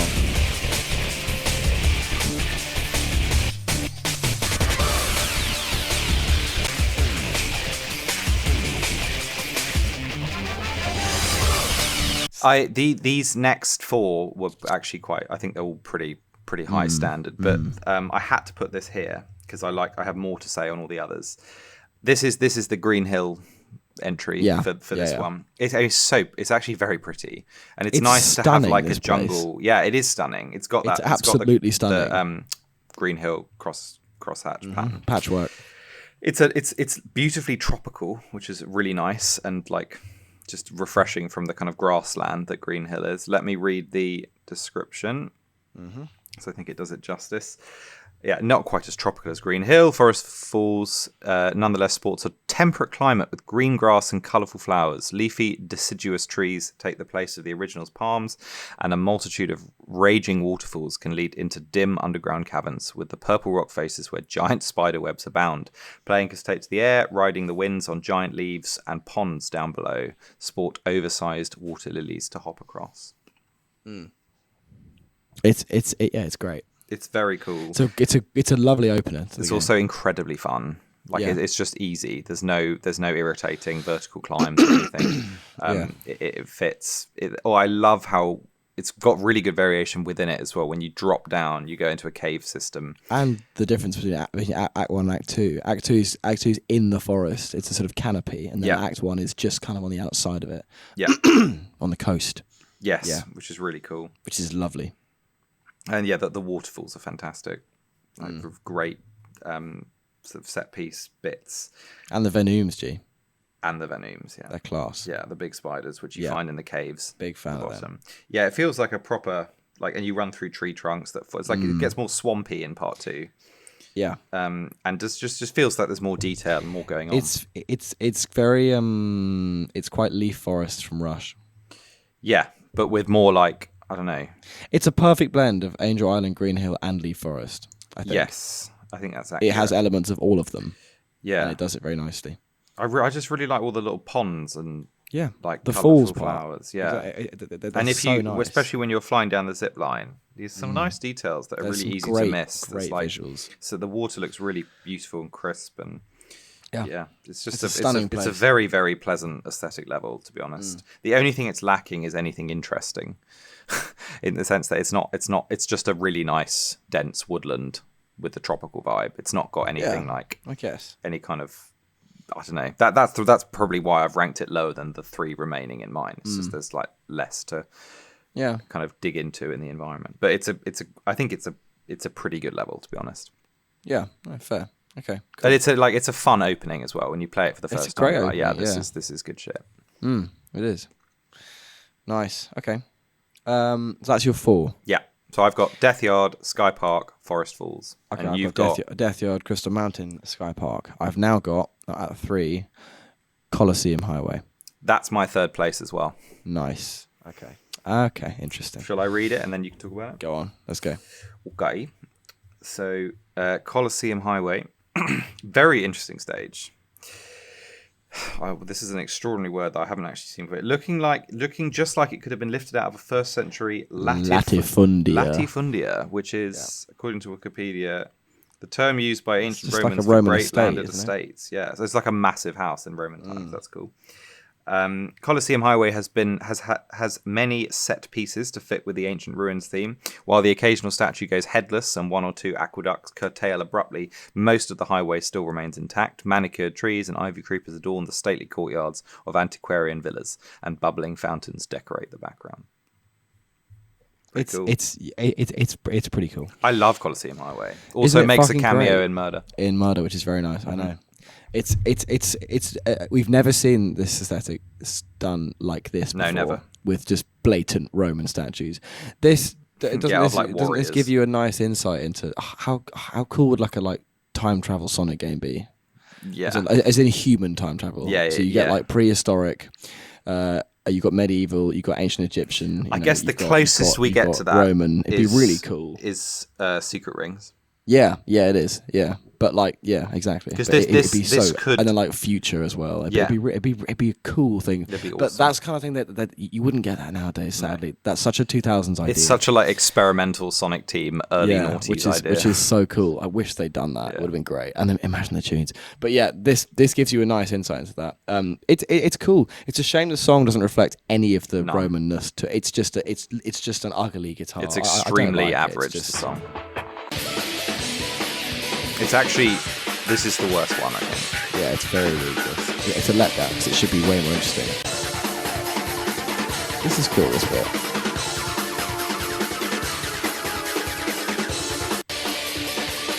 It's just absolutely relentless. It's just noise, mate. Yeah, it's a lot of racket going on. The native badnik is the Voltor, who I think is probably the most uninteresting of all of them because he's just a purple bird. Yeah. But he is quite cool, and he does weirdly fit in the vibe because you don't get vultures in fucking ancient. I don't know why he fits, but it's quite cool. Yeah, he does. And it's nice that it's set at sunset. There's some good scopes. You have that giant loop de loop, which is cool when you pan out and there's just two statues either side of it. That's great. I like all the hills. It feels like it does probably feel like you're in the ruins of a Roman town. Yes, I hadn't thought about that. Because the trees are manicured, and there's settlements. There's lovely. I love cypress trees so much. They're so cool. Yeah, and poplar trees. Lots of nice Doric columns. And and it's got a good set point to the end where you like run up the hill, which can be extremely annoying if you're being chased and taken out. Yeah. And then you end with there's like an arena. Yeah, the with hill Eggman runs. Statue. I like. It's so cool that this giant Eggman Maybe Eggman Nega is like a Roman enthusiast, and he just loves the Colosseums and shit. It would kind of fit his character. That would make sense, and so he's built those. Yeah. It's cool. It's nice. I like it for its innovativeness and uniqueness. Like this is not a Sonic aesthetic that we've ever explored. No, not at all. There's a trebuchet catapult thing. Yeah, that's the set piece. I like that. As you fly over a fucking amphitheater. That's really cool. That's good shit. I like that a lot. That's the Colosseum, I guess, that you're flying over. Yeah. Which is very cool. Such a cool word, that Colosseum. All the Roman words are cool. Yeah, they're amazing. But yeah, it's just decent. I like it. It's good. It's a strong level in that game. Yeah, I think so. Have you got anything else to say about it? Other than I like the cave system as well, a bit like Forest Hills. You drop down into and they've got cool like fire lanterns on the wall.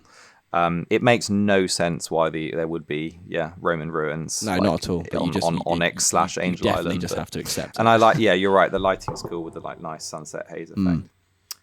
Yeah, it's cool. It's what I think tips the levels above the Sonic Rivals levels. I think this just has a sort of layer of intrigue. It's in the Rivals 2, you mean? Sorry, Rivals 2 levels. Agreed. Yeah, it just has a layer my of next three are just way better than the Rivals. Yeah, Rivals 2 ones. Yeah, agreed. It's pretty cool, and it's like genuinely adds to the enjoyment of like exploring these worlds. Yeah. Allows you to forget about some of the like annoying gameplay quirks for a time. Exactly. Yes. Yeah. Okay. Should I drop my number 2? Give us your 2, mate. In second place. No way. Is it this? So who have you got remaining? No. Just you always do this. Yeah, but I'm kind of keen to see. No. What are you twat? I'm going to say number 2, Meteor Base. Okay. He's stunned. He's literally stunned. What the fuck? Yeah. Okay. Better rejig your order, mate, because it's wrong. Okay, well, in that case, why don't you let me do my 2 first? Before we do that. For that, you obviously put you in the first place. I've got fair. Forest Falls in second place. Let me cover that, and then you can do Meteor. Why have you put Forest Falls so high? How have you put Forest Falls in 4th place? This is because I like these ones more. This is such a stunning level. Like, but it's not enough. No. It's not enough to be nice. I actually cannot get enough of how nice this place is, and you get some lovely views of it. Just watch it again, especially my high quality. Watch on the YouTube, and you'll see it's fucking gorgeous. I agree, it's beautiful. The Venoms are very cool. Weird purple, red, like very kind of like violent looking spider, which gives it this slightly uneasy feel. It's also a forest, not a jungle, or whatever Green Hill is.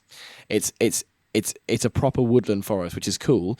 And also, I like how the idea of it being Angel Island in the future It's much more flooded than Angel Island. It has there's a lot more of just water around it. It's got more waterfalls, more ponds and lakes. It feels much more sort of just overrun by nature, which is cool.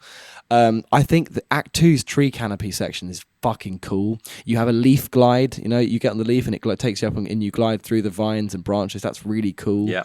The cave, the canopies, and above and the like sort of plateaus are all such lovely environments to run through. Rocks, waterfall, caves, forest, rocks.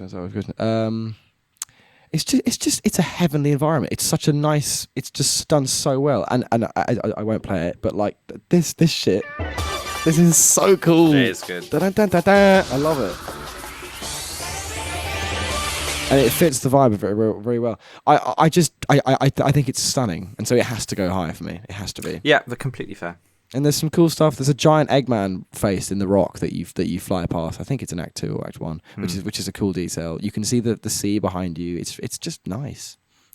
I'd love to run around here in like 3D. I think it's so cool. It's definitely a fan favorite. I think. I'm not surprised. Yeah. But no. Other than that, I like it. I just think the other three that are ahead of it are just more interesting for me than like a nice jungle environment. Yeah, we've seen it 100 times before. Yeah, but like it's just done so well. But no, that is fair. It's at least standard, you haven't put it in first place. Come on, mate. My first place could only be that. Yeah. Okay. Well, I'll briefly cover Meteor Base, which is obviously the only set piece not in Onyx Island. Yes, it's in space. Yeah, I thought you'd put this first. To be honest, I very nearly did. I can't wait to hear why you put fucking the other one there. But like, let's stay on Meteor. Let me give you a synopsis from Sonic Retro. I love this synopsis. It's really cool. Presumably, Eggman Nega's own extraterrestrial fortress how warped awesome does into the past along with Onyx Island. That is an interesting point. That's so interesting. Is it warped into the past, or did he build it in the past? That's why I was wondering that. Or has he adapted an existing Eggman facility to be his? It bears a lot of similarity to Meteor Herd. Yeah, but only stylistically. It's definitely his own base. Yeah, I think he took it back with him and used it as his base of operations to then which is awesome. Because he's pretty confident about like, right, I'm off to space. I'm going to take a pick of the Earth from space. Yeah, so like, I think he's thinking sick of this shit. Back to the base. Let's just sort this out. Why he didn't do that first, I'm not sure. There's no real reason for it. It's classic. Why didn't he? What's he doing on the planet? I think he's just enjoying the. Why is he even posing as Eggman? Like, what is he doing? And the whole thing is pointless, mate. He's got no aim. He could have just appeared and taken out the timeline of the Earth and then be done with it. But instead, he like goes down, pretends to be the guy he hates because he's upset with him for ruining his legacy. Yeah. Is that definitely it? Is there no like? No. That what I said in the plot is all there is. It just makes no sense. It's so lazy. Yeah, it's incredibly odd. Because he takes a picture of an Amy. Oh no!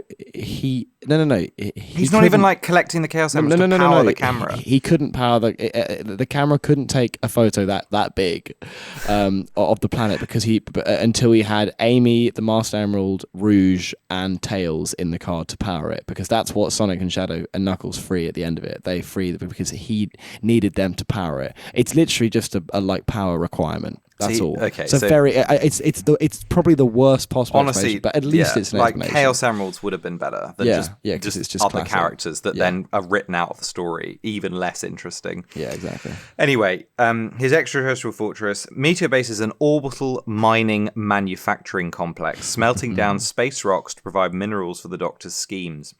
The track takes characters through the inner modules of the asteroid complex, riding on blasts from cooling fans and leaping over giant vats of molten metal, and across the outside of the facility down canyons cut into crimson meteors. It's so cool. It's awesome. It's a really, really cool aesthetic. So fucking cool. Yeah, it's a really, really cool aesthetic. Once you get through the first base, you go through that little tube, and then someone helps you out, and you're in a fucking alien like cut open red meteor with these weird plants around you. It's I love so the trees. cool. You know what I like most about this base. About this level? What? You're not fighting a rival. You're fighting against the clock. Isn't it noticeable? Such a relief. It's so much more chill. And it's so nice to be helped by other characters in game. It's very slow, but it is still nice. Yeah. Rather than like a pointless fight. You fight Metal Sonic in Act 2, don't you? No. You don't? Okay, yeah, no, sorry. He's just there, the boss. Yeah, he's just there at the end for no reason. He's a nuisance. Yeah, he is an absolute fool. We'll talk about the bosses later. It's so cool. Yes. What do you think of it? It's awesome. Like, it's genuinely really, really cool. The interior base is amazing with the like blue glass segments and the lava. There's I think genuinely a good array of challenging gimmicks that didn't annoy me like Death Yard did. They're actually a good challenge. And the vertical sections, because of the fans, you have to kind of anticipate which vent to go up and then progress via springs. The fans are cool. I like them. There just seems to be more like help. As like there's areas where there's loads of springs that guide you into areas if you kind of fly off. It felt like it's just sort of better made. And I love in Act 1 in particular, I think is standout because you go from inside the facility. Act 1's better. Act 1's so cool. To it's a proper journey. As it said, like the Crimson Meteors outside, which is quite meteor-herdy. It's so cool that he's in a fucking asteroid. He's made this base in an asteroid. I know field. it's awesome. Awesome. Yeah.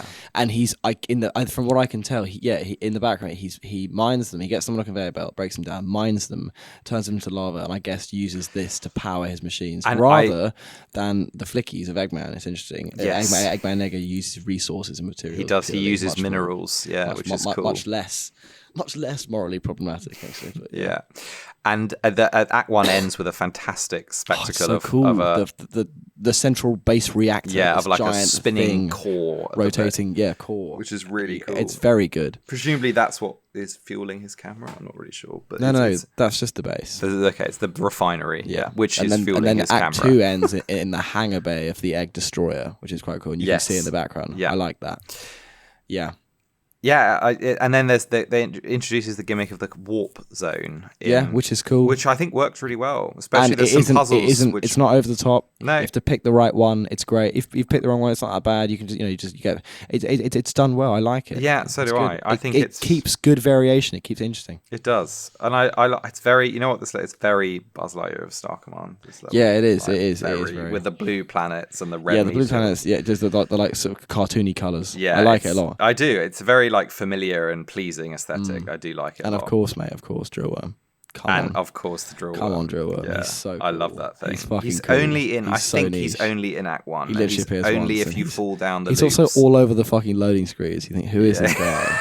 And then he's there. He's really cool. He is a really cool looking bad mate. He's a good design. It's a great base. It's got lots of interesting textures on the walls. I love that blue look. Well. I know. It's the glass. The look of the base is great. Lots of windows. Lots of hexagons, corridors. It's really cool. And there's pipe work going all over it. Yeah. And then if it wasn't good enough, you've got a banger of a song. This is such a cool song. This captures the importance of what you're doing, the tension of stopping Eggman, and the space vibe. It's in the industrial shit. It's really cool. Here it is.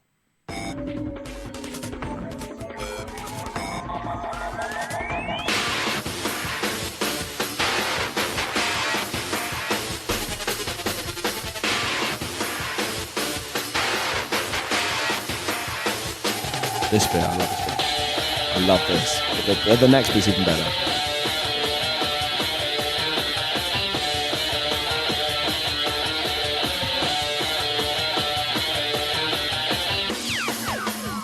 Here we go.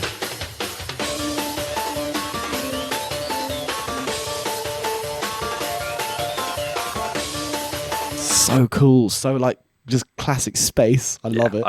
It's epic. Big I fan love the of that music. song. It's great. Yeah, I love it. It's so cool, and it's so cool that it's his space base, Eggman Nega's space base. Yeah, it's like the only real instance that we get to see what that looks like. Yeah, it's why he's so interesting. I love it, and yeah, just the alien asteroids are so interesting. They're so intriguing. The yellow trees are very, very cool. Sort of, polyp plants things are really great with the glowing yellow bulbs. I love it. It's very. I didn't notice you end in the hangar of the Egg Destroyer. Egg Destroyer. Yeah. That's really cool. It's great. Yeah, there's a logic to it, and it runs really, really well. I think it's miles above all of the other levels. Do you think? Wow. Yes, okay. I think so. I would be very. I'm like on a different day, I could put this at first place. To be honest. Yeah. Okay. So but tell us why you've put what you've put. Well, place. Yeah, because you've discussed everything. I put it in 5th place. Insane.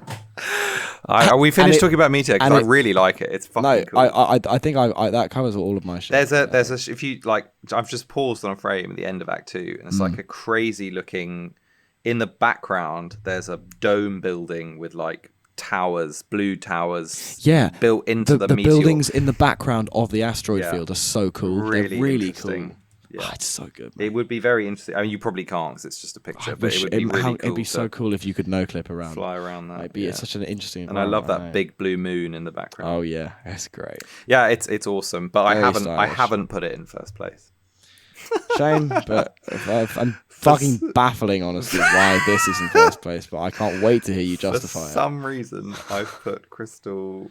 Do you want to explain that? Crystal Mountain. Well, let me see if I still feel the same after I'm pretty sure I'm happy with it. I hope so. It would be very bad etiquette to change your first place. I don't think so. If I've been like convinced by another person. You should have thought harder about it before you made your rank. Let's see. So Crystal Mountain Zone is freezing crags and bluffs cut through the rocky chasms and chill rivers. It includes a lot of vertical maneuvering, hopping out of caves on ladders and springs, or blasting back down through Holoska-style ice walls, frozen grottos below the surface house spiky sculptures of red and violet ice, while Yeti badniks patrol between cryogenic geysers in the blizzards outside.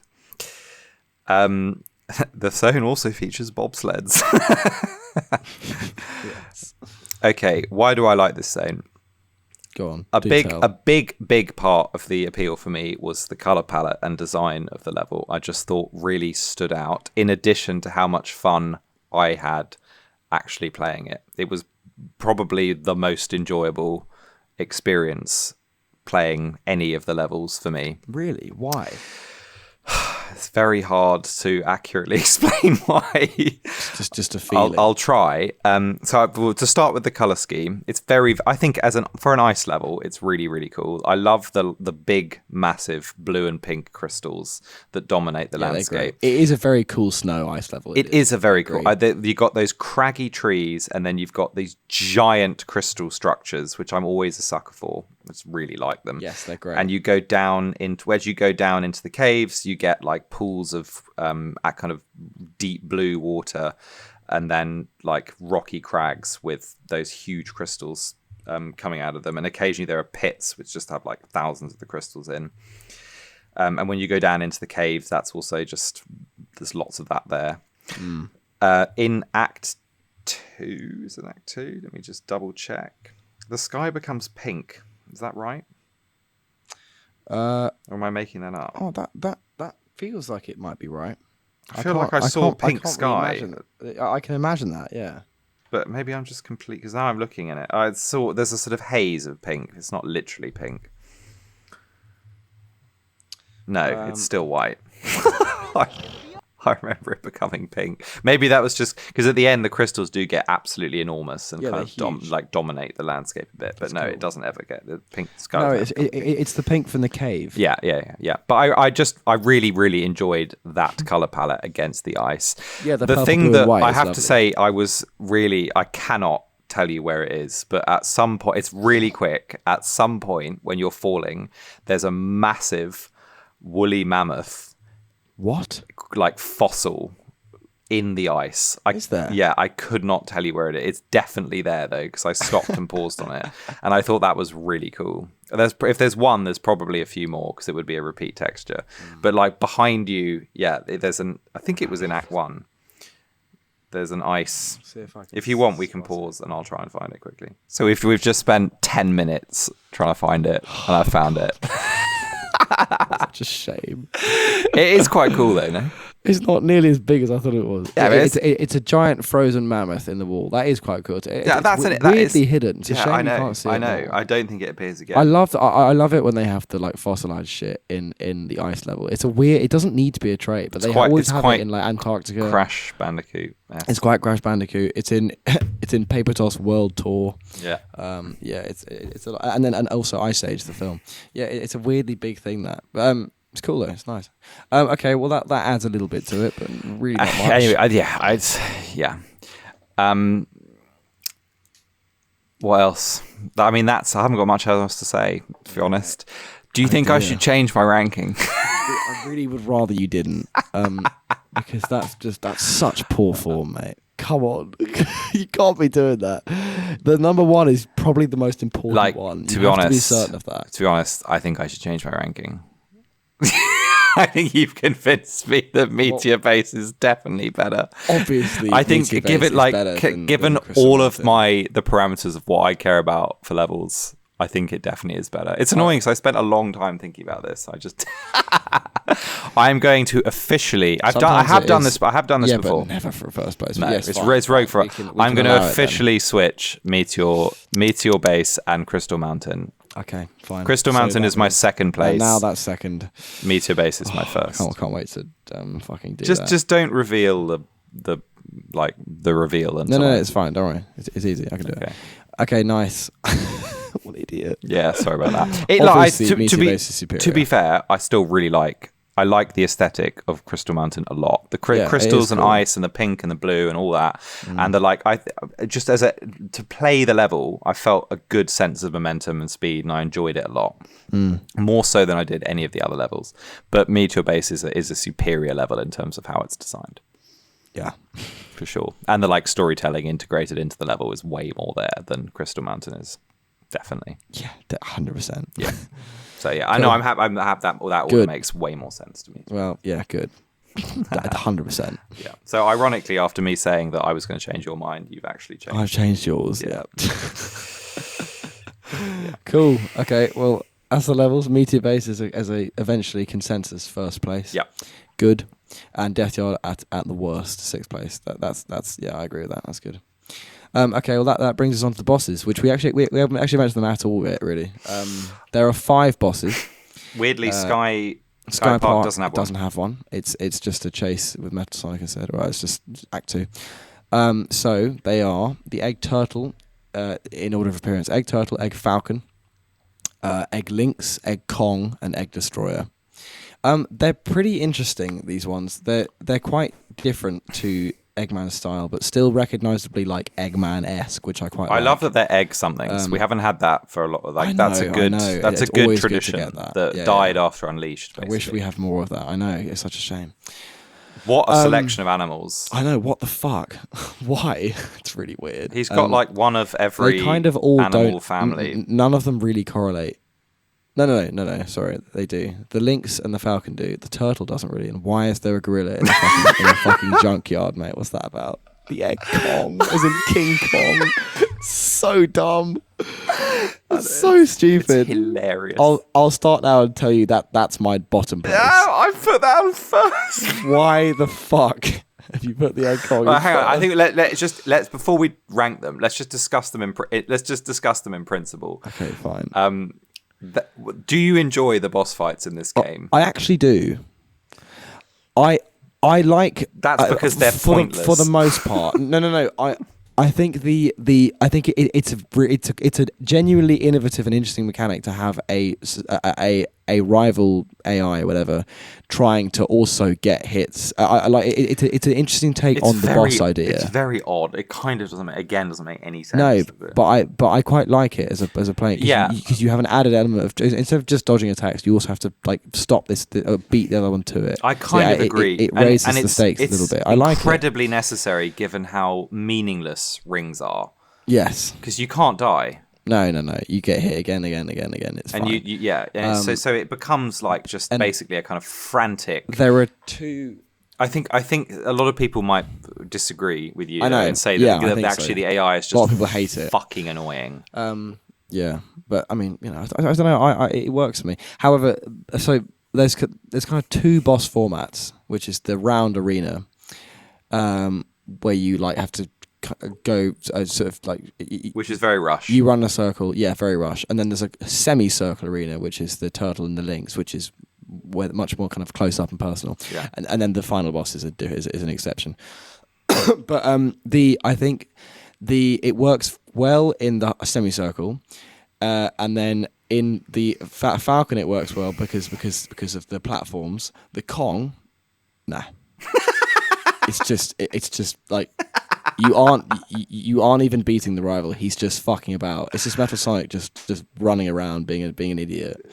Yeah, it's so pointless. It is pointless. I've basically ranked these in terms of like how funny they look, because the actual experience of fighting them all is you're basically battling the rival to get to a certain point first. And then, apart from with the Kong, where it's literally it's a joke. Yeah, I agree. It's quite a good idea. I like that idea, but in practice, it can be really annoying. Yeah, it especially can be when the boring. boss mechanics is just it does the same thing again and again and again and again. Yeah, and it is heartbreaking when you've built up to getting a hit and then it's just taken from you. Yeah, but it's irritating. It does raise the stakes. A little bit, yeah. I'm sort of for and against it at the same time. I agree. Yeah, I've ranked the Egg Links, which is. What's that one? Crystal Mountains one. My favourite It's level. the semicircle. It's the semicircle one where he just comes. He shoots purple spikes at you, and then eventually will stick out a bit and try and slam his paws down, and then you got to hit his head. You jump on his paw and hop on his. Very simple. It is so boring. I'm sorry, it's so fucking boring. Yeah. And then trying to get your rival to beat the rival to jump on it is just it's a dull fucking as pain fuck. in the arse. And because the way it like blocks the arena, and you basically will get hit, and then it's just a matter of taking the hit, you have recovering, to time it well, but and then that's quickly such a pain. But you don't have to time it well, because you barely lose any time if you get hit. Yeah. It doesn't matter if you lose rings, so you just let yourself get squashed and then quickly jump up and hit. It's very janky.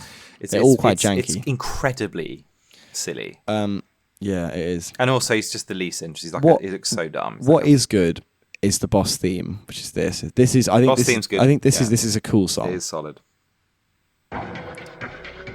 I like that. I swear that's in Tomb Raider. That little noise at the start. Yes, weird choice to put that in. It's so Rush, actually. Yeah, very. This music, very. Could be out of that game. I love this. This has such a the bum ba dum bum ba dum has such a momentum to it. It's really cool. It's a good boss theme. Yeah, it is. I love quite a quick loop. It just repeats. Yeah, but still.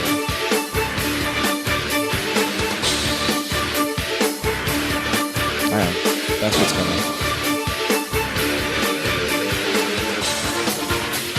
This is great. This is really cool. Yeah, it's 50 seconds long. Yeah. But like, yeah, it's a good boss theme. Good boss theme. It does get a bit repetitive when the boss is drawn out, because you're going like 1 1 1 2 2 2 3 3. So but like, as you get better, and this is a slight defense of the repetitiveness, by the time you're doing Silver Story, you're much better at the bosses and you can tackle them much quicker. That's a good point. So it does. The game definitely does. Like, the more you learn the levels and the more I found Sonic's the hardest and Silver's the easiest. So when it does, boost up or boost across or jump at the right time, or not to jump and miss a whole section. That is that's fun. That's a point. Like, learning the levels is quite good. They're just not. Yeah, it's not quite interesting enough to really be that rewarding. Okay, well, I've got the Egg Kong in 5th place because fuck the Egg Kong. I know you like him because he's a fucking gorilla. So funny. It's such a stupid design. The boss fight is so boring. It's so pointless. Long. He just shoots missiles at you, going out of his mouth. And then, like, when he's had enough, Eggman just comes down and just says hello in this brain weird, like, it's got ears in this in the kind of fucked Eggmobile. Also, Eggman looks so weird. No, he's a terrible 2D graphic. like bent piece of paper cut out of him. It's so weird. And you hit him, and then meanwhile you're just running in a circle as the upper half of a gorilla's body. in Eggman metal just rotates. It's such a joke. The Egg Kong is it's so dumb and it takes so long. It could possibly be the worst. I'm gonna put that. I don't think that belongs in 1st place, mate. That's very bold.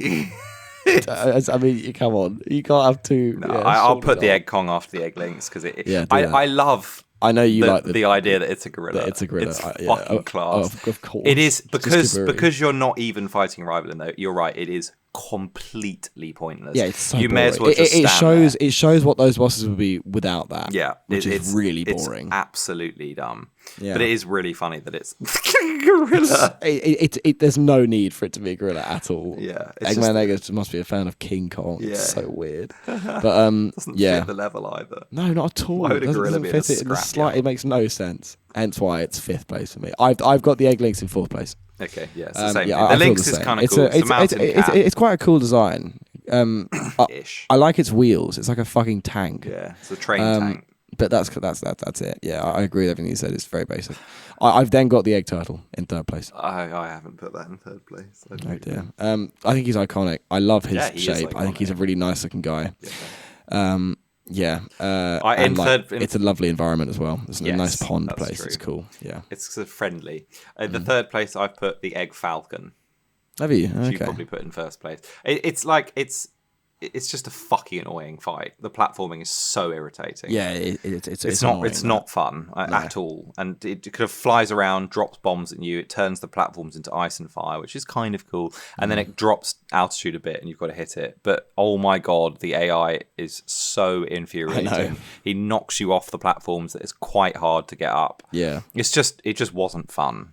I do love, however, how it looks like the Egg Hawk. Isn't it so cool? From Sonic Heroes. It's great. It's really cool. It's the perfect Eggman Nega's take on a bird ship and Eggman ship. It's cool. Eggman's gone Hawk. He's gone Falcon. That's cool. Yeah. I love it. It's cool. That's your 3rd. Okay, my 2nd is Egg Destroyer. Same. Crazy giant camera egg train spaceship. Like that's pretty cool. Yeah, it is. It's cool looking thing. And the tension is fucking high at this point because you're being bombarded by just endless, which by the way is awful to play. Yeah. Playing this boss is horrible. Yeah. But I do like how it looks. Extremely flawed. Yeah, very flawed, boring, and almost impossible. The electric barrier is such a pain. The fucking ice thing. It is cool that it uses the power ups you have along the game against you.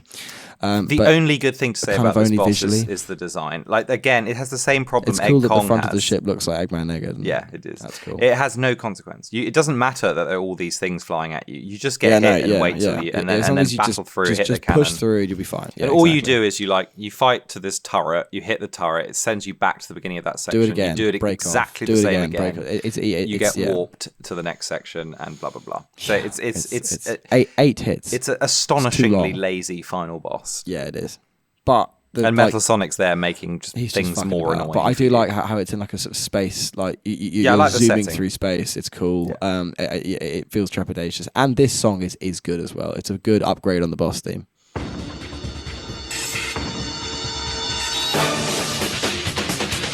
This is great. Love that.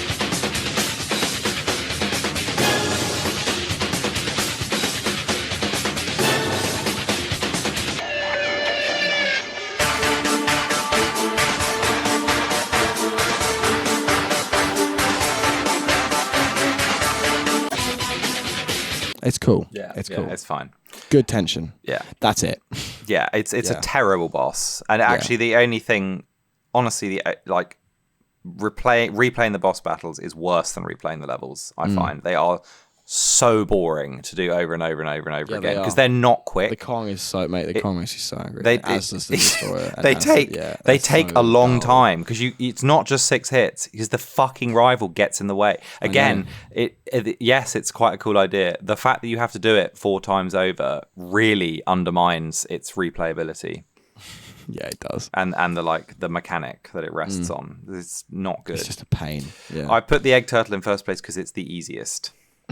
And I really like how it looks. It's a lovely design. Yeah, it's an unusual animal as an egg boss. It's not a bird or a mammal. So I just really like it as a fair. as a nice concept. And it's not a nightmare. Yeah, you can actually get through it quite easy. And it's like it's a basic mechanic. It spins around, it hits you with its tail or head, but it's funny looking, and I appreciate that. Yeah, harmless. Yeah, I've got Egg Falcon. as you said, I love how he looks so much. It's so recognisable, Eggman, in such a cool way. It's a great design. It's just like a bullet. Although it hasn't got any wings, which is a bit weird. It's like a blimp. It's just a face of the Falcon. I always find this fight really stressful in like a good way. It feels really tense. If you just accept all of the AI shit, it's a very intense fight. I like learning the pattern of like 3 bombs drop, then he comes lower. You have to time it on the platform to make sure that you're in the right place at the right time. I like that. And while he's fucking about, you have to climb back up, avoid there's a lot going on. I like it. And you're around this cool Eggman statue in the middle, the stone thing. You know, like that stone bust of Eggman's face. I think it's the best example of the Rivals boss formula there is. Yeah, that's distinctly in Rivals only. Yeah. Yeah, that's fair. But yeah, that's why it's first. That's fair. And I just love how they all look. I like how they look as well. I think they're really fun designs. Fighting them is not fun, but I do like how they look. Visually. Yeah, they're cool designs. They are iconic in their own way. Yeah. And will forever be a good pentet, whatever you call a 5 quintet of like egg bosses. I like them all as they stand. It'd be cool if they were like, if it was the Egg Nega Kong or the Egg Nega Lynx. That'd be great. I'd like that. Yeah. That'd be great. Yeah. But it'd be a spoiler though, so can't have that. You know, for the big twist. Of course. Yeah. I think that covers it all. I've said everything I want to say about it, I think. Oh, mate, come on. Is that really the depths we've reached here? It's the only part of the game we haven't really discussed. I do like the ice one. I like how you can lay it as a... I like laying the obstacle and then you see a couple of seconds later you see that they've been fucked by it. That's really satisfying. That mechanic is in Crossworlds, which works quite well as well. You can, if you have an item, you can either choose to use it as you can't choose. If you're in first place, it's defensive. If you're in second place, it's offensive. Yeah, which is I like that. That's cool. And you're right. If you're in first place, choosing when to lay the trap is like something. I like it. It's something to think about. Yeah. You can have fire, ice, mine, and then illusion, confusion, and the tornado. For some reason, the illusions class, mate. I'm sorry. Do you think it's one of the best examples of a distorting visual effect. You know how I don't know. You get inked in. I think you get inked in Mario Kart. Maybe? Yeah, you do. It's just this is perfect. You can just about see what's going on, but it's still fucking with you. I don't know. I like it. It's good. Bizarre. I said that years ago. It's like one of the only things that I said about this game before. Yeah. I think it's because the I didn't get that because the offensive is to fuck the screen up. The defensive is you deploy like zap rings. Yeah. Which is the electric thing. I always got that. I was always fucking laugh. Yeah. Wind, ring magnet, or like the sort of, and then the star one. Oh yeah, the identity. Sonic has the boost. Knuckles has a like fire blast, which hurts you if you're That's behind. A good attack. It's just a shame you have to Shadow's stop chaos it. Control, which slows you down. Yeah. And then Silver's fucks with your controls and inverts them. The controls, which is very effective. And then the AI. Metal Sonic copies. Yeah, exactly. It's just interesting. A bit more of that distinctiveness per gameplay style would have been extremely welcome. Yeah, it would have gone a long way. And it didn't seem like Rivals 2 learned from it at all. No, not at all. No, it just didn't. Yeah, it's a pity. All right. Yeah. Well, I've said everything I want to say on it. Really, that covers. I think we said literally everything. Well, okay. Let's revisit the first question. Do you still hold it in high regard? No, not as high. Having exposed all of its flaws blatantly, but I do still defend that I have a weird enjoyment for this game. That's fair. In parts. That's fair. You've elevated my appreciation of some of the levels. Yeah. Definitely meter base. Yeah. For some reason. But yeah. Cool. Okay. Let's do the final ranking. Let's. Concept, gameplay, entertainment, location, soundtrack, art style, each one out of 10, total out of 60. So, concept. It's a cool idea, but it's not done very well. I think. Yeah, I'd agree. I like Eggman Nega's inclusion. Again, done badly though. Really scattily and messily. The formula's cool. 2-boss act. It's classic, but it's just done. I don't know. Yeah, but hang on. Concept encompasses story, and the story is dreadful. Yeah. The story is very, very shit. I'd say 4. I think 4 is probably about right. Yeah, I think it has to be 4. We gave Superstars a 3. Yeah, this is 4. And Drift got 4, and I think that fits because it's in the same way. It's like it's like an attempt to do something that's just done quite badly. Other games in different franchises have done this better than this does. I think. Agreed. 4. Yeah, that's fair. Gameplay. they control their physics is pretty not good. Poorly. Yeah, they don't, and the platforming is not great. Again, playing the game isn't too bad. No, it's not too bad. So maybe 5, maybe 6, 5. I think 5, 6. I think 6. Forces, Gens DS, and Sonic 2 8-bit got 6. As did 3D Blast. I think that's a 6. Yeah, it's a 6, I think. No. I think it's a 5. Their momentum is terrible. I'm sorry, the physics is not good. 5. I think it's just average. And the fact that they don't distinguish each other. That's a low 6 from me. 6 is generous. I'm happy to go 5. Okay, entertainment. Well, you like it quite a lot. No, but I know that's just its repetitive value is just not great. No, maybe 4 or 5. But the visuals are nice. Yeah, the levels give you a certain enjoyment. To enjoy them. Drift got 4. I think this is 5. I'd rather play this. Yeah, I'd rather play this. 5's fine. Yeah. I'll take 5. Locations: Forest Falls, Coliseum. Honestly, Highway, this is where it should be rewarded. They're all fucking It does cool. really Probably well. 8. I would say 8. I think 8 is right. The locations are actually very strong. Yeah, and they're all interesting and they're all fleshed out very nicely. I think 8 is spot on. Yeah. Soundtrack. Okay, soundtrack's pretty average, like pretty mediocre.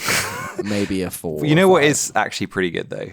What? Is just the main theme. I think is quite iconic in its own way.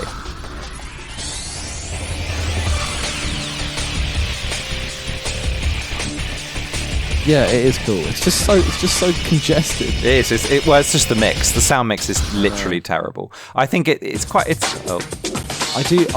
I like all of the like UI vibes. This shit. Yeah. What's that? And the events. That's select your rival. Oh, okay. And then like the win as well. I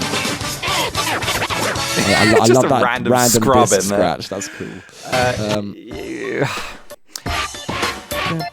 And then the credits is so weird. Yeah, like hard cut to credits. I always skipped it because I was just skipping dialogue. So I never actually saw it. It's tricky. This soundtrack isn't that good. No, it has a couple of nice moments, and I think it has 2, maybe 3 or 4 actively good songs. That's it. I'd be tempted to go like 5. Yeah, I was gonna say because the standard's very high for Sonic, and this doesn't really uphold it that much. It doesn't.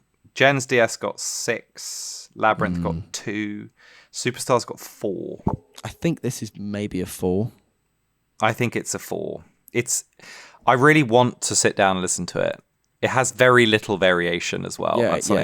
A lot of the songs Act 1, are Act 2 are so unbelievably similar to There's each like other. one extra drum track or something. They're so similar. Yeah, I'd say 4. I think it's a 4. And then art style. I actually do like how this looks a lot. I like how it looks. I think the graphics are really nice. The character models are not amazing. No, they're not great. They're a bit bumpy, but it is cool to see. Like, it's just cool to see Silver, and like he looks good moving. Metal Sonic looks cool. I think mostly that the levels are like they've been thoughtfully drawn. Yeah, it's I 6 for a 7. I think. I think it's a good looking game. But yeah, and when put in high res, it does shine. Yeah, but that's not to the kind of that's the normal standard. I'd say 7. Yeah, 7. I agree. Cool. Which gives us. So what was that? 4, 5, 5, 8, 4, 7. Gives us 33 out of 60. Okay, nice. That sits just between Labyrinth and Chaos. Yeah, that works for me. Yeah, that sounds just right. There's a massive in our ranking. There's a huge gap between Sonic Chaos and Sonic of the late 30s, early 40s, because we never get in there. Yeah, there's the Chaos got 34, and then the next one is Sonic 2 8-bit, which got 44. What? Wow! So we've just never reached that high. No, and then above that, it's like all pretty close. 44, 46, 47, 48, 50, and then the big, and then 154, and then our top 3 at the moment are Adventure in first, Sonic 2. 16-bit and Shadow. Followed Riders hot on its tail at 54. Hell yeah, nice. As it should be. And then Heroes. Yeah, cool. That's good. It is good. Yeah, that makes sense. I'm happy with that. Rock solid. Me too. I don't know. That does feel quite Sonic to me. Like they're either quite shit or quite good. Totally. You know? Like that is there. This is what I think. This is actually quite unusual, and it is sitting in the mediocrity bit, which is like it's sort of fine. You know, we'll play it, but it's not. It's not great. Yeah. Okay. Cool. What's next? On the next episode, which will be 23, we will be, much to everyone's excitement, bringing it forward a little bit. Just jumping forward to Sonic, highly contentious Sonic the Hedgehog 4 episode 1. Yeah. Yay. Yeah. Looking forward to that. Can't wait. Yeah. Not too much. Okay. Should we leave it on I think honestly just a little disc scratch. No, I just think hard cut to this.